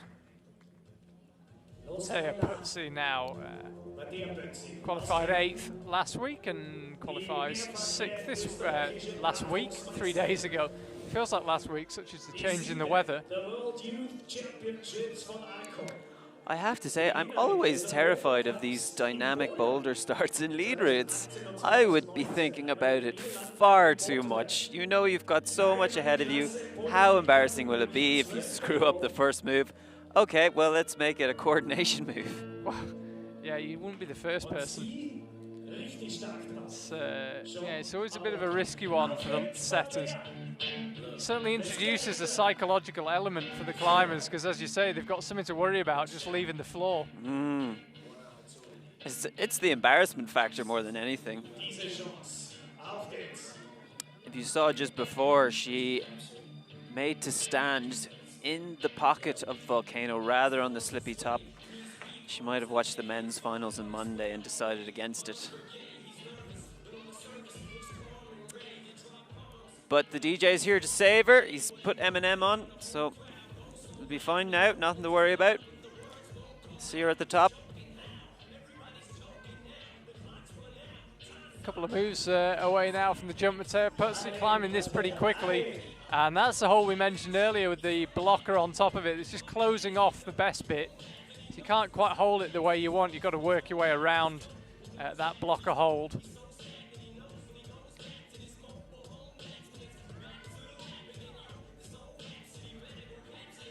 Get herself set up from the rail. And then we'll head up to the jump. Hasn't caused too many problems so far, but you've got to go for it. And it's no gimme, requires full commitment. Very and cool. Got it. Keep an eye on that left hand, only just readjusted. Ooh. Clearly felt pretty solid on it. Not looking too comfortable here though. I feel Matthias is not displaying the same body language, you could say, the style of climbing that Christoph did. So I suspect she's not quite the same Eminem fan. We will have to speak to the Austrian team to confirm. Snatching these holds. The right shoulder's up pretty high though. Let's see if she can really recover.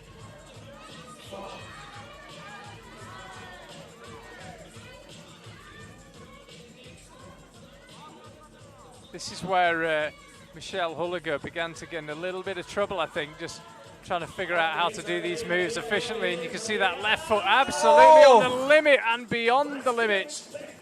Matthias Putzi, as soon as that left foot went out, she never quite looked solid on it. And you could see there was a second where she thought, shall I go, shall I not? decided to go. The left hand landed, but didn't stay there long enough. Let's have another look. You can see that left foot always looked pretty tenuous. She wasn't far off holding it, but when the right foot began to rotate behind her, she was always in trouble. Anyone watching at home, I tell you, this is one of the best ways to get a shoulder injury. You see that left shoulder rolling all the way forward, scapular coming out. She did have the strength to maintain the stability there, but if you wonder how climbers get shoulder injuries, it's often something like this. Looking okay. If it was an injury, you would be able to tell she'd be down rubbing her shoulder, but she seems happy enough now. Emilia Warensky will be the next climber out. I was about to say climbed on Monday night, but they all climbed on Monday night.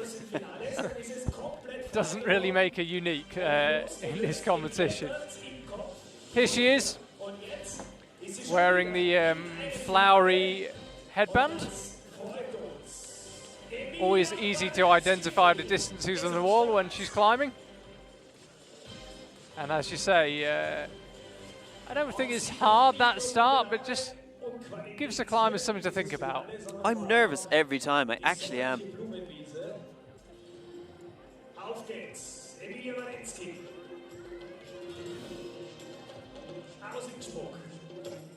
Looking really comfortable in these longer moves though. This might play to her favour further up the climb.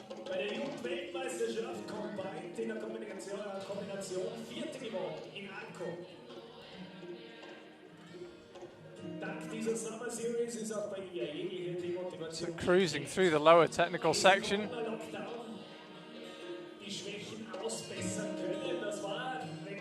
Real all-rounder, Emilia Warensky. I know the Austrian team got pretty high hopes for her. Only just missed out on the podium for the combined competition in the Arco Youth World Championships last year.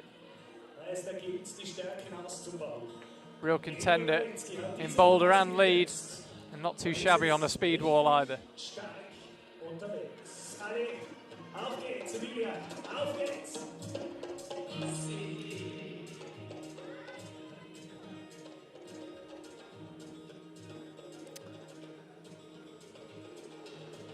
Getting up to that blocked hold, you can see the climbers just having to move around it. You can see exactly where you'd like to put your hands, it just, you can't.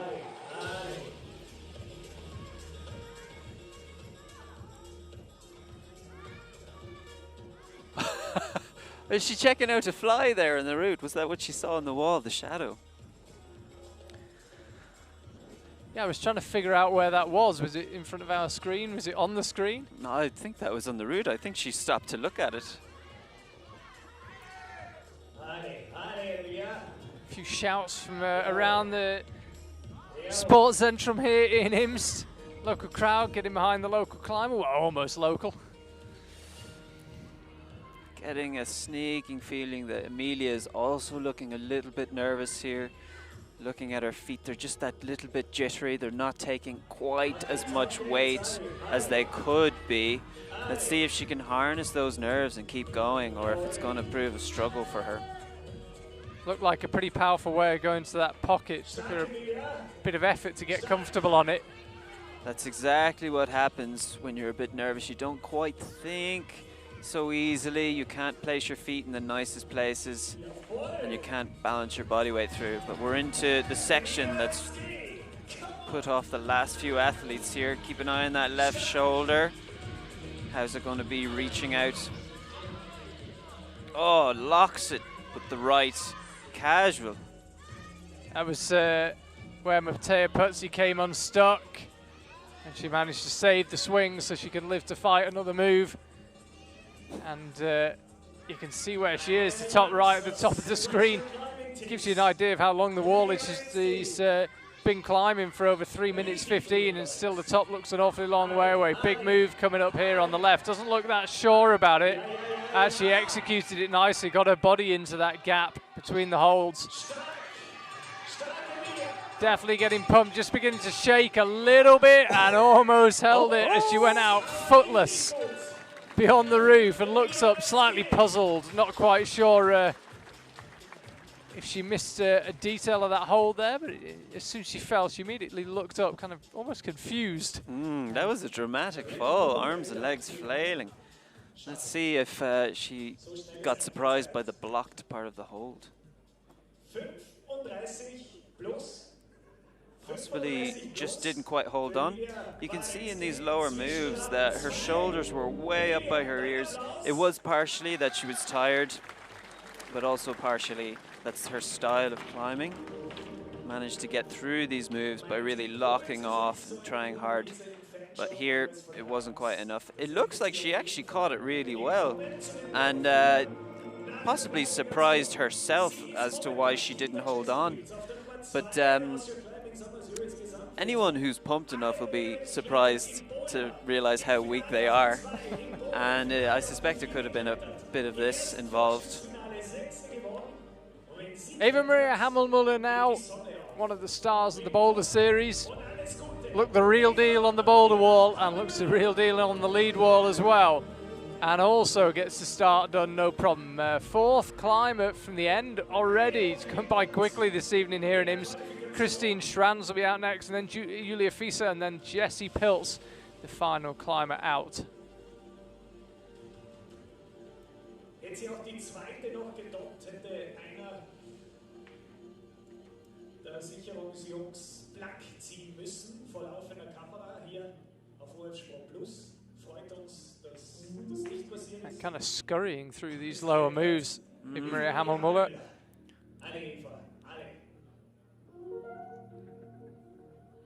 Standing on the slippy plastic there, but stable enough, happy enough. If you can stand on that plastic, it brings your weight closer into the wall and it's a bit better, but it's a risk.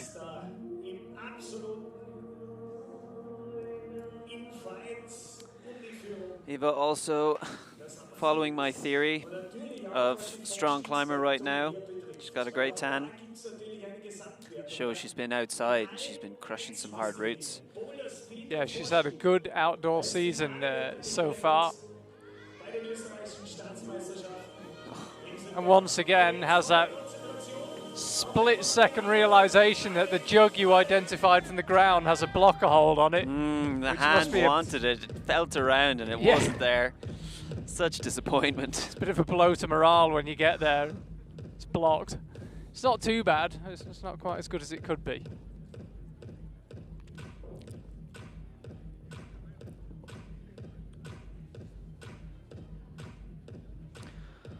Let's see how Eva deals with this next jump move. I feel like it's really been a defining factor for how far the athletes get up the rest of the route. Some people are just really put off by a jump. And on a lead route, once you're put off, that's you. Very casual there, didn't even need to jump.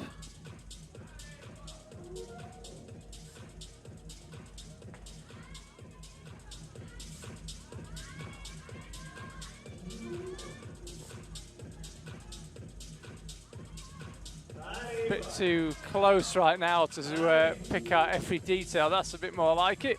Eva Maria Hammelmuller climbing this route pretty quickly. Pretty snappy style. Actually one of the better styles to have in lead climbing, if you can really dead point to each hold and save as much strength as you can. You generate the energy from your legs and from your core, and you have just the right amount so that your body stops once your hand is over that hold. That's the way you'll get the furthest up. Watch any of the guys climb their really, really hard routes and they dead point absolutely every move they can.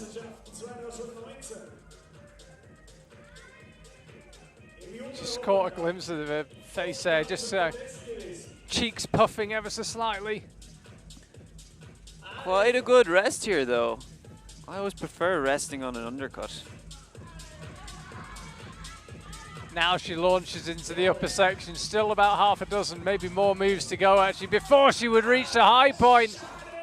And so frustrated with herself. Be interesting to see a replay of that. Did the hands get a little bit too far away from the feet perhaps? Let's have another look. Certainly feels like she had more to give, I think.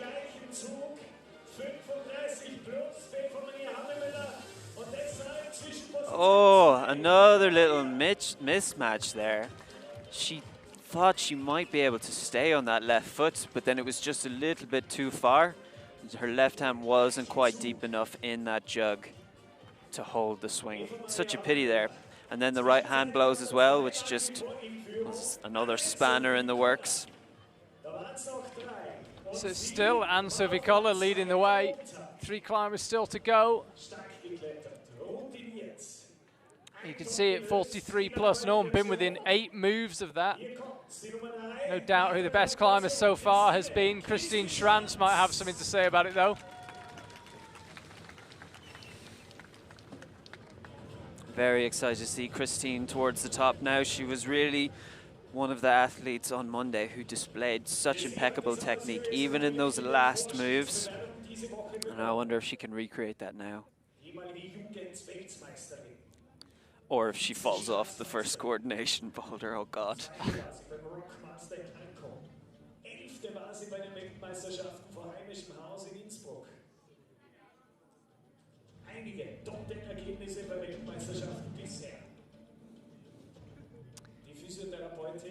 She goes. I think the clock might have started a little bit prematurely. Doesn't look like she's 10 seconds into me. Doesn't look that confident about the running start, actually. Did it. Eminem's on again. Got her through. Let's see some action. Your musical knowledge is terrible. My musical?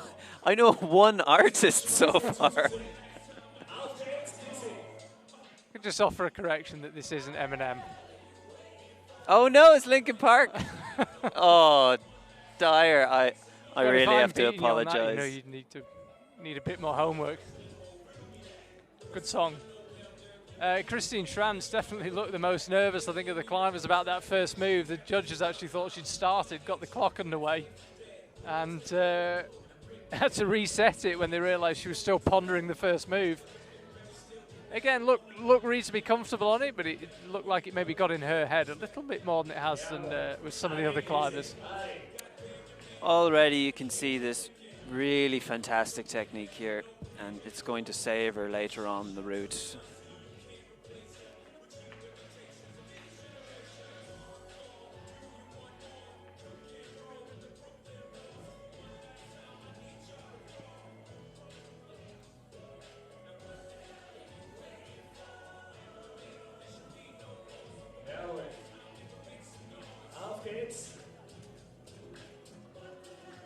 Oh, finds the blocked hold. There's the heartbreak hold. Yeah. Be thinking isolation, right, when I get there, get a nice rest. Massive hold. Oh, come on, oh, really? Didn't need that in her life.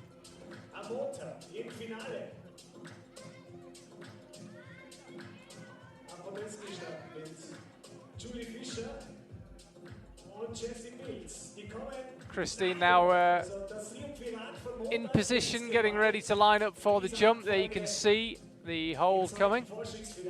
I must say she's a little bit shaky on her feet. You can see them just wobble that slightest bit.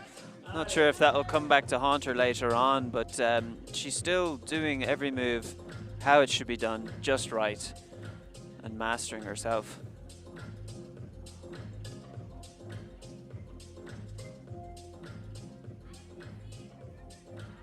Just a little bit of indecision about how to go. In the end, goes up with the right hand. And it's a case of squeezing these two volumes, couple more volcanoes, and you're into that quite tricky technical section underneath the roof where we've seen a few climbers come unstuck. The shoulder breaker. Oh, using her heels here, which is really amazing to see.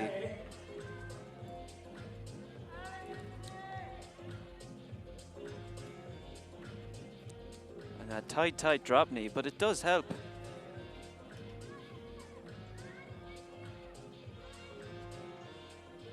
Now, there's been several methods of doing these moves. Some have looked more comfortable than others. Christine happy to lock on that tiny right-hand crimp. She's got shaking out now, but I think she's still got some energy to spare.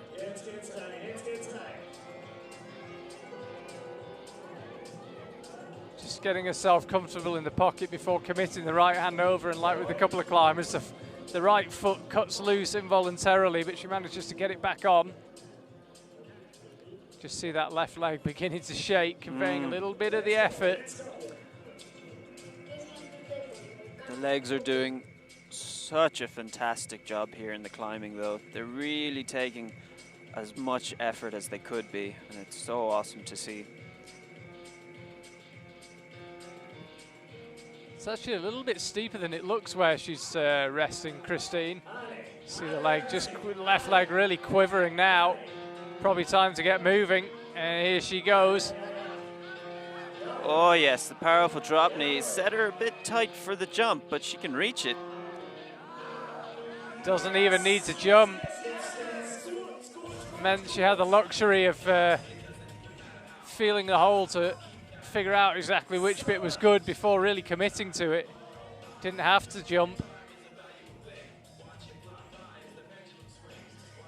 Very spectacular scene here in Imst. This wall silhouetted against the night sky, and Christine Shrans in the spotlight, 15 meters or so above the ground, and still with 5 meters above her. Really using this time to shake out, pace herself, and she made a really good job of this on Monday, actually. Very well paced. So let's hope that she still has some energy for these next moves, because I'm told from this point it's just a push to the top. Needs to get moving, actually, Christine, coming up for 50 seconds to go. If she's got some energy, now is the time to use it. Pushes out right, heel hook in place, and then we'll go up. It's quite a big move with the left. Get yourself stable. The lead could beckon here for Christine Shrans. Needs to get that clip done. Looking, all things considered, relatively comfortable. Now goes up with the left hand. If she can latch onto that, this could be for the lead.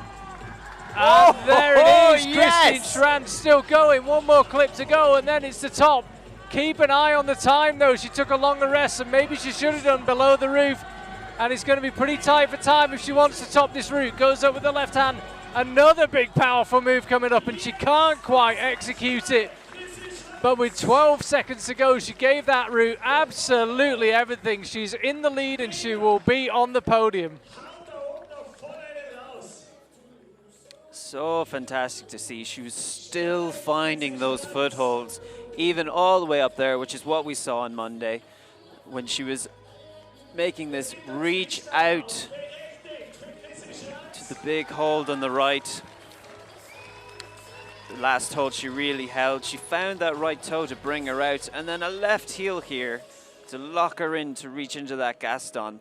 But once you take that heel out, it was so far away from the rest of her body that it pulls pretty hard, and that just pulled her off of the wall.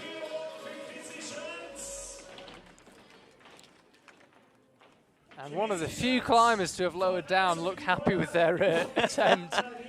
What big wave to the crowd here. She got a big round of applause, Christine Shrans. I think people appreciated just how much she'd given that route and how well she'd climbed it.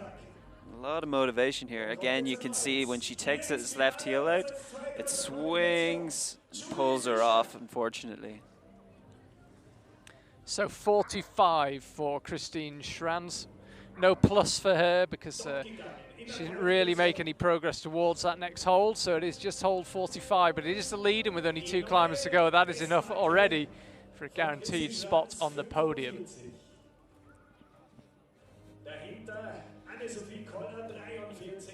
So Julia Fischer now, latest climber to tackle this slightly tricky running start. Takes a couple of extra breaths. Ooh, I was thinking the rope might be in the way. I think she's asking the belayer to hold the rope out the way. And there it is. It's terrifying. Hardest part to watch of the whole climb. Weltcup-Singing-Finalistin. Klettert viel am Fels. 18. Im Weltcup. 10. gewesen in Xiamen. Letzte Saison. 13. ein Jahr zuvor. So Julia Fischer, really good day in the qualifiers. Of course, we had the qualifying round earlier on today. She was second only to Jessie Pilzer. No shame in being second to the 2018 lead world champion. So a very good day for her so far. Can she back it up in the final? If she was interested in how Christine Shrans did, and she looked up, she would see all the quick draws apart from the final one still swinging. Interesting sight to see. Oh, look at that clip.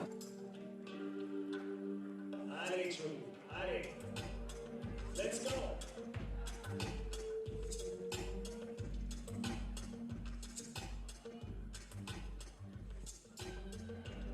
Christine Shrans actually still in the background, down by the bottom of the wall, just cooling off actually, after the best part of 6 minutes hanging on the Imst wall. It's all about Julia Fieser now, and then Jessie Pilt still to come. Not found that big guppy on the top of the hold, which the other athletes have, which I suspect is a little bit better than what she's holding on to right now, but she's probably resting absolutely fine on these holds.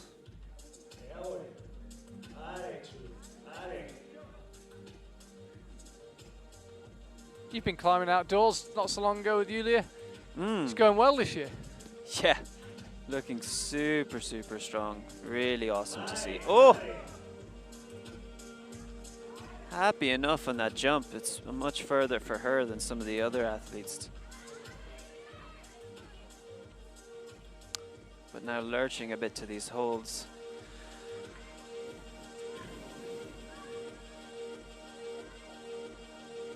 There you can see the sheer scale of the wall. Look over to the right, that's a speed wall. 15 meters. The lead wall carries on far past that.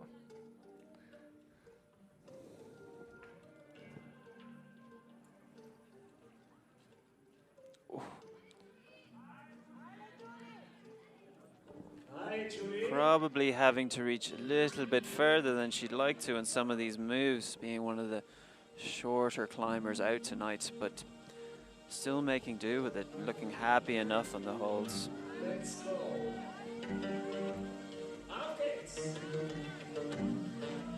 Now, as I say, decision making seems absolutely key here. It seems pretty hard to come back if you do make a mistake. If you do try a method that doesn't suit you, that left foot will be pretty tenuous, I'd imagine. Oh, some nice footwork trickery there. Yeah, clever use of that toe hook, just to stay in balance as she moved out left. Going straight through here, not resting like the other athletes have. Let's see how she makes the jump. It'll be a bit further for her than the others. Here it is, you can see the hold and the hold blocking it. Oh, yes. Really hit the sweet spot of the hold, and had to as well because the feet cut loose. Luckily, she couldn't have hit it better. Everything cut loose there, but you saw the shoulder activate, the arm strong, and she held the swing. Julia Fieser looking down over her left shoulder at the clock to see how long is left. I think she'll be pleased by what she sees. Definitely got time for a little rest here before launching into the top section. Not much opportunity to rest from here on out. So if she feels she can get some energy back, now is the time to do it. 1 minute 35 to go. Let's get that done.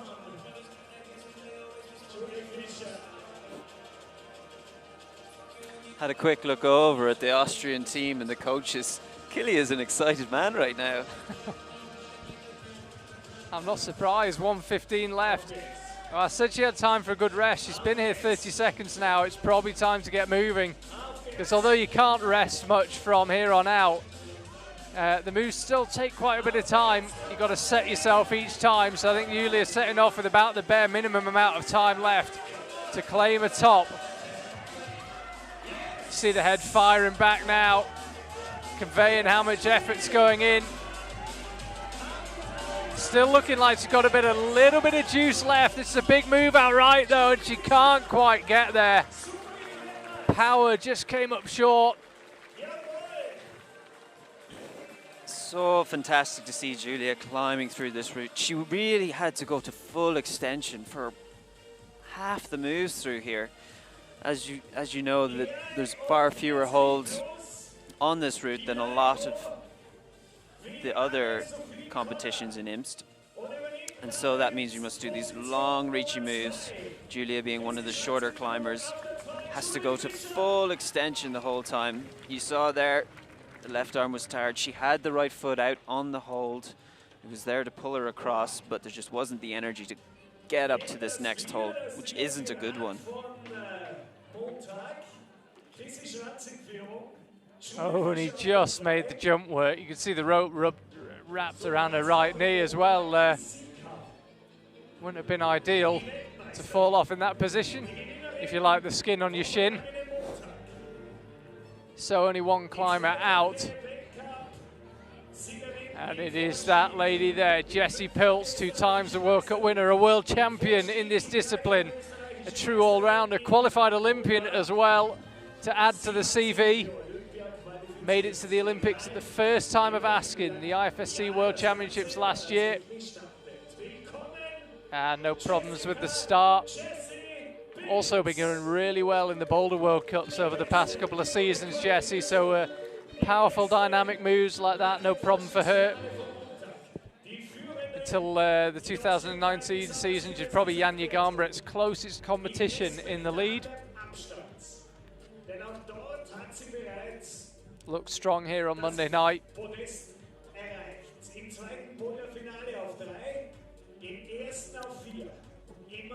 Looked really, really strong here on Monday. And judging by how the other athletes have done this route, I'd be quite hopeful to see a top just now. Yeah, no doubt, Jessie the favourite, and that's not in any way to put down the other climbers, but when you've got someone with a trophy cabinet and a CV like Jessie, she has to be the favourite.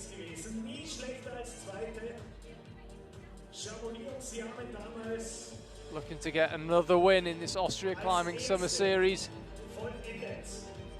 Don't forget, 23rd to the 26th of September, we've got a combined competition to round out the Summer Series. Do join us for that, right here in the Tirol. There are worse venues, I have to say. So Jessie just a couple of moves away now from heading up to the jump. That's the rail that you launch from. Look how deep that drop knee is. Really fantastic technique there. Getting a proper rest.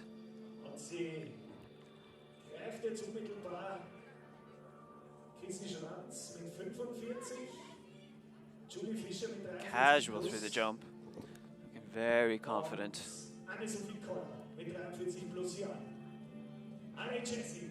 2/3 of her time still remaining. She's really rattled through that lower section, Jessie.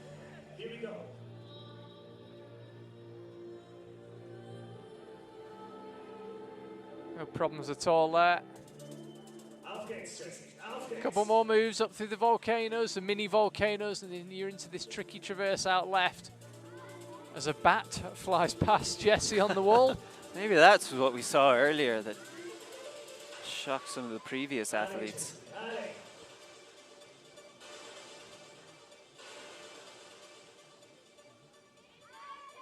Looking very smooth here, Jessie. I mean, got a good look at her face there, and no signs of distress. Clearly still reasonably within the comfort zone. Reasonably. Starting to pull in a bit with that right arm as she clips. She's not quite as relaxed as she wants to be.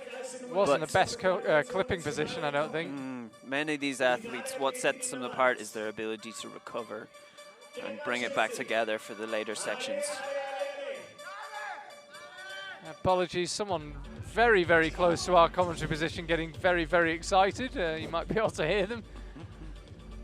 I didn't suddenly just lose all impartiality and start screaming for Jessie. It was some random chat behind me. So shaking out. Look at that really high right foot she's put there. The other athletes haven't done that, but it really shows how comfortable she is. Even now when she's pumped and trying to recover, she puts these feet up in the positions. Oh, and going for the drop knee through this jump, which really helped Christine. See how she makes it. Yeah, here she goes to the jump, and it wasn't a jump. Oh my God, eat my words. Those high feet really helped her out in the end, meant she could just creep up to that hold. Anytime you can, as you say, get a hold statically, you don't commit everything to it and hope you find the sweet spot. Anytime you can do it with a bit more control is good. And Jessie made the jump look a bit of a non-event, to be honest.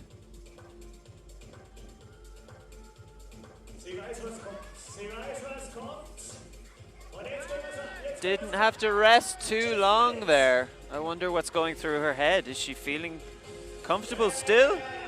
Yeah, is that a sign of comfort or discomfort? Is she decided to carry on because she's tired? Or does she just not feel that she needs the rest and she'd rather just keep on motoring? Hold 45, where we lost Christine Shrans just above the penultimate quick draw. Haven't seen a top on either route so far. Could we see one from Jessie Pilz? Doesn't look sure about that big move up with the left hand. I think the effort really beginning to tell now. Oh, nearly went out right and decided to come back and get reset. Goes and just misses it. And she will not match the high point of Christine Shrans. Jessie Pilz misses out on the gold medal this time. Does not look too pleased with that. Looked at the move outright, didn't like it at all, came back, reset, went for it again, but still didn't quite look comfortable, you could see. In this position, she already knew she wasn't going to grab it, and that's why she came back to reset herself and try again. But in that position at that time, there was no other option. She realized she just had to go for it again, but the energy wasn't there.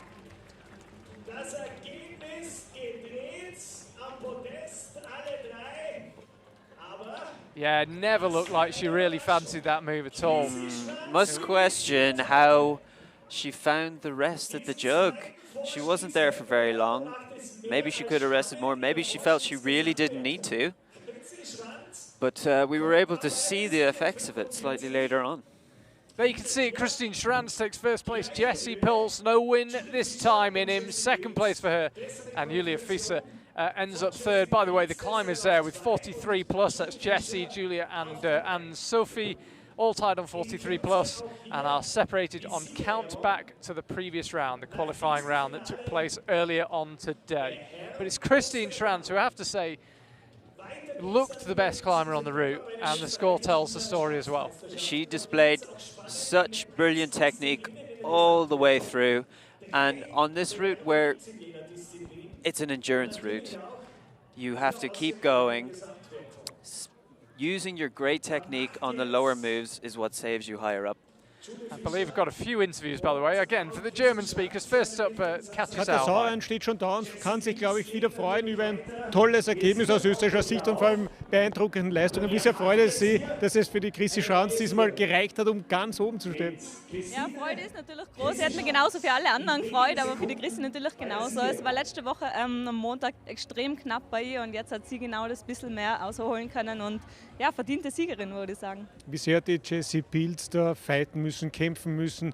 Geht es ja momentan vielleicht nicht ganz so locker von der Hand, wie sie es vielleicht selbst gern hätte. Ja, sie ist natürlich sicher nicht auf ihrer Höchstform, das war sie auch, aber sie holt alles raus und man sieht schon, dass die routinierten Klettererinnen sich wieder durchgesetzt haben und nochmal bewiesen haben, wieso sie in den letzten Jahren immer regelmäßig ins Finale klettern haben können. Julia Fischer auch wieder mit dabei. Ist das eine, die jetzt so richtig kommt und vielleicht auch noch mehr Schlagzeilen machen wird? Ja, die Julie hat ja auch im Weltcup schon großartige Leistungen gezeigt, Ergebnisse gleich wie die Chrissy und gleich wie die Jessie natürlich. Wir können sicher noch einiges von ihr erwarten, ja. Bin selber gespannt, wie es dann nächstes Jahr ausschauen wird. Wie groß sind Ihre Hoffnungen auf ein gutes Ergebnis jetzt auch in Briançon? Ja, wir freuen uns natürlich alle auf Briançon. Ich glaube, die Vorfreude ist bei den Athleten riesig. Das ist der erste internationale Bewerb dieses Jahr im Lead. Und ganz egal, wie es ihnen dann laufen wird, ich glaube, sie sind einfach froh, dass sie da jetzt einen Wettkampf haben, ein Ziel haben und da mitmachen dürfen. Okay. Danke Katja Sauer. Dankeschön.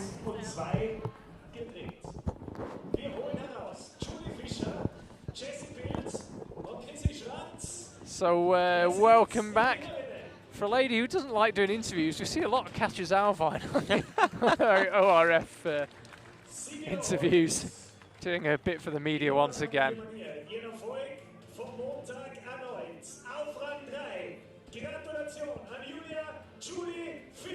Julia Fischer looks pretty happy with third place. Really good result from her, as you said earlier, Dan, and having a good year on just about every type of climbing. And that third place here in Imst represents a very good return from her day's work. Looked strong in the qualifier and followed it up in the final.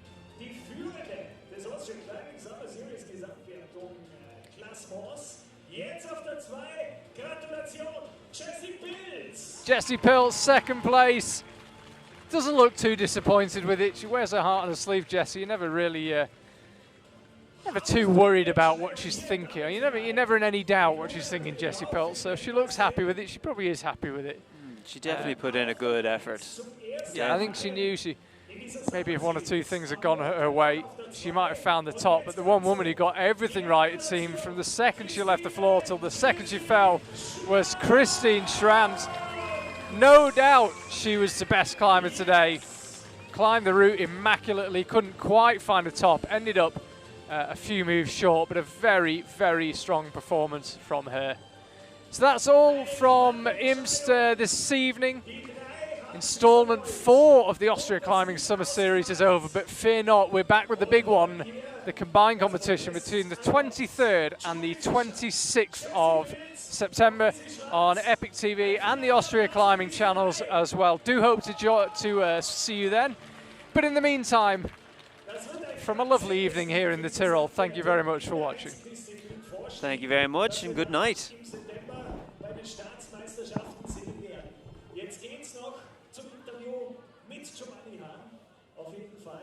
Der hat sich auch im Corona-Lockdown die besten aller Fragen überlegt und wird sie jetzt stellen. Monate ausgedacht, jetzt hilft's. Der Blutdruck steigt. Danke euch fürs Dasein. Das war eine extrem lässige Kulisse hier bei diesem zweiten Vorstiegsfinale in Imst. Angenehmste äußere Bedingungen. Und wir werden uns hoffentlich wiedersehen. Ende September in Innsbruck. Wir wechseln also wieder zurück. Innsbruck wird der Platz der Entscheidungen. So, also wir haben 3 Österreicherinnen heute am Podest und wir freuen uns ganz besonders auch wieder, dass es Julia Fischer geschafft hat. Was war das für ein Wettkampf? Wie sind Sie zufrieden? Ja, also unglaublich. Es hat wirklich so Spaß gemacht, wieder Vorstiegswettkämpfe zu klettern. Und beide Finalrouten, sowohl am Montag als auch jetzt, waren wirklich richtig cool zum Klettern. Hat viel Spaß gemacht. Wir haben auch alle mitgefiebert, weil es so eng war, so knapp war. Sie haben das wahrscheinlich auch genauso oder noch gespannter mitverfolgt. Wie spannend war es für Sie, weil es so eng war? Ja, ich war schon ziemlich nervös, aber es ist cool zu sehen, dass wir eigentlich alle echt knapp beieinander sind. Und ja, die Chrissy ist halt am besten geklettert und war eigentlich richtig cool. Jetzt geht es nach Briançon zum Weltcup. Wie viel Selbstvertrauen nimmt man mit, wenn man da merkt, man kann voll mithalten? Ja, schon sehr viel. Also es war jetzt sicher ein guter Test und ich freue mich jetzt schon echt voll auf den ersten Weltcup. Gratulation noch einmal und alles Gute dafür. Danke. Dankeschön, Julia Fischer, ich nehme das. Und bitte gleich die nächste Dame zu mir, die Jessie Pilz. Bitte schön. Es war wieder ein sehr enger Wettkampf, ein sehr knapper Wettkampf. Wie sehr haben Sie fighten müssen, um da ganz oben mitzukämpfen um die Topplätze heute? Ja, ich probiert mein Bestes geben. Es hat leider nicht gerecht. Die Chrissy war eindeutig besser und verdient gewonnen. Jetzt waren es doch intensive Tage mit Bouldern, auch mit diesen Speed-Tagen, vielleicht auch mit jetzt dem Vorstieg. Zehrt das auch an den Kräften oder war das genau das, was Sie eigentlich auch wollten? Na, von der Belastung her ist es voll gut gegangen. Wir machen im Training jetzt nicht weniger, eigentlich sogar mehr. Von dem her war das jetzt nicht extrem anstrengend. Natürlich, das Medaillen kommt noch dazu und dass man halt echt bis ans Limit geht. Aber ja, es ist jetzt nicht anstrengend als ein Training. Jetzt hat man besonders bei den jüngeren Athletinnen auch gesehen, die haben sich mitunter irrsinnig geärgert, weil sie ein bisschen früher aus der Wand gefallen sind. Wie haben Sie für sich das Ergebnis oder die Leistung eingeordnet, jetzt schon in aller Kürze? Ja, ich habe jetzt vor mir keinen Klettern gesehen, von dem her kann ich nicht sagen, wo die anderen geflogen sind. Aber ja, keine Ahnung, es war jetzt okay, die Leistung, es war jetzt nicht super gut, aber ja. Mit was für ein Gefühl fahren Sie nach Briançon? In 2 Wochen ist ja dort, glaube ich, der Weltcup, der erste. Ja, ich hoffe, dass noch ein bisschen was im Training weitergeht, aber ich werde sicher nicht in Topform sein. Okay, dann wünschen wir trotzdem dafür alles Gute. Danke, Jessie Pilz, und auch alles Gute für die österreichischen Meisterschaften und da wird gleich das Mikrofon weitergegeben an die große Siegerin, die sich auch sehr gefreut hat, bei der Siegerehrung jetzt raufgesprungen ist aufs Podest. Ja, wie groß ist die Freude, wenn man so einen Bewerb hier bei der Austria Climbing Summer Series gewinnt? Ja, also es ist irre cool. Ich hätte es mir einfach nicht erwartet. Ich bin seit Jahren eigentlich, also ich weiß nicht, wann ich mal von der Jessie war generell, aber voll lässig, freut mich ja. Und das Klettern war einfach irre cool und ich glaube, ich habe alles rausgeholt. Sie haben ja schon am Montag aufgezeigt, da war es ganz knapp zugunsten von Jessica Pilz. Sie waren damals Zweite. Wie locker waren Sie heute? Vielleicht, weil Sie auch schon gewusst haben, es funktioniert, es läuft zurzeit. Ja, ich war schon ein bisschen lockerer heute. Allerdings bin ich dann davor schon noch mal ein bisschen nervös geworden, weil ich mir nicht sicher war, ob ich das jetzt wirklich noch mal verteidigen kann, den Platz. Es kann immer alles passieren. Es war am Montag eine irre knappe Geschichte zwischen uns alle. Und ja, umso cooler ist, dass es aufgegangen ist heute. Im Vergleich zu mir sind Sie ein junger Hase. Trotzdem gibt es einige, die noch ein bisschen jünger sind hier in diesem Teilnehmerfeld, die sich mitunter auch sehr geärgert haben, weil es nicht ganz so weit gegangen ist, wie er hofft. Hat die Routine, hilft die dann auch in so einem Finale? Ja, also ich habe mir gedacht, die Route ist so ziemlich New Style und kommt mir vielleicht nicht so entgegen, weil ich doch eine von den älteren Kletterer bin und aus der alten Schule komme. Aber es ist jetzt super gegangen und ich glaube, bei ein, zwei Zügen hat mir sicher die Routine auch geholfen. Freuen Sie sich auf Briançon und dann auch aufs Finale von diesen Summer Series zu den österreichischen Staatsmeisterschaften hin? Ja, freut mich voll und ich hoffe, ich kann nochmal so Gas geben und so aufzeigen und ja, war ein cooles letztes Jahr. Gratuliere nochmal, Gratulation, genießen Sie den heutigen Abend noch. Christine Shrans und der Reine Scherer, ein paar Jährchen älter als die Chrissy Shrans, aber trotzdem schaut er noch sehr jung aus und fidel. Was haben wir heute für Bewerbe gesehen? Wie sind Sie zufrieden oder wie bist du zufrieden mit den Leistungen, die da heute gezeigt wurden, sowohl bei den Männern als auch bei den Frauen? Ja, sowohl bei den Männern und den Frauen war echt ein Top-Level da. Einfach der internationale Vergleich zeigt auch, dass man echt am richtigen Weg ist. Bei den Männern hat der Jakob einfach souverän gewonnen, das war echt tadellos. Und bei den Mädels ist es so, dass einfach die Chrissy doch wieder gezeigt hat, dass man mit ihrer Routine auch viel noch rausholen kann.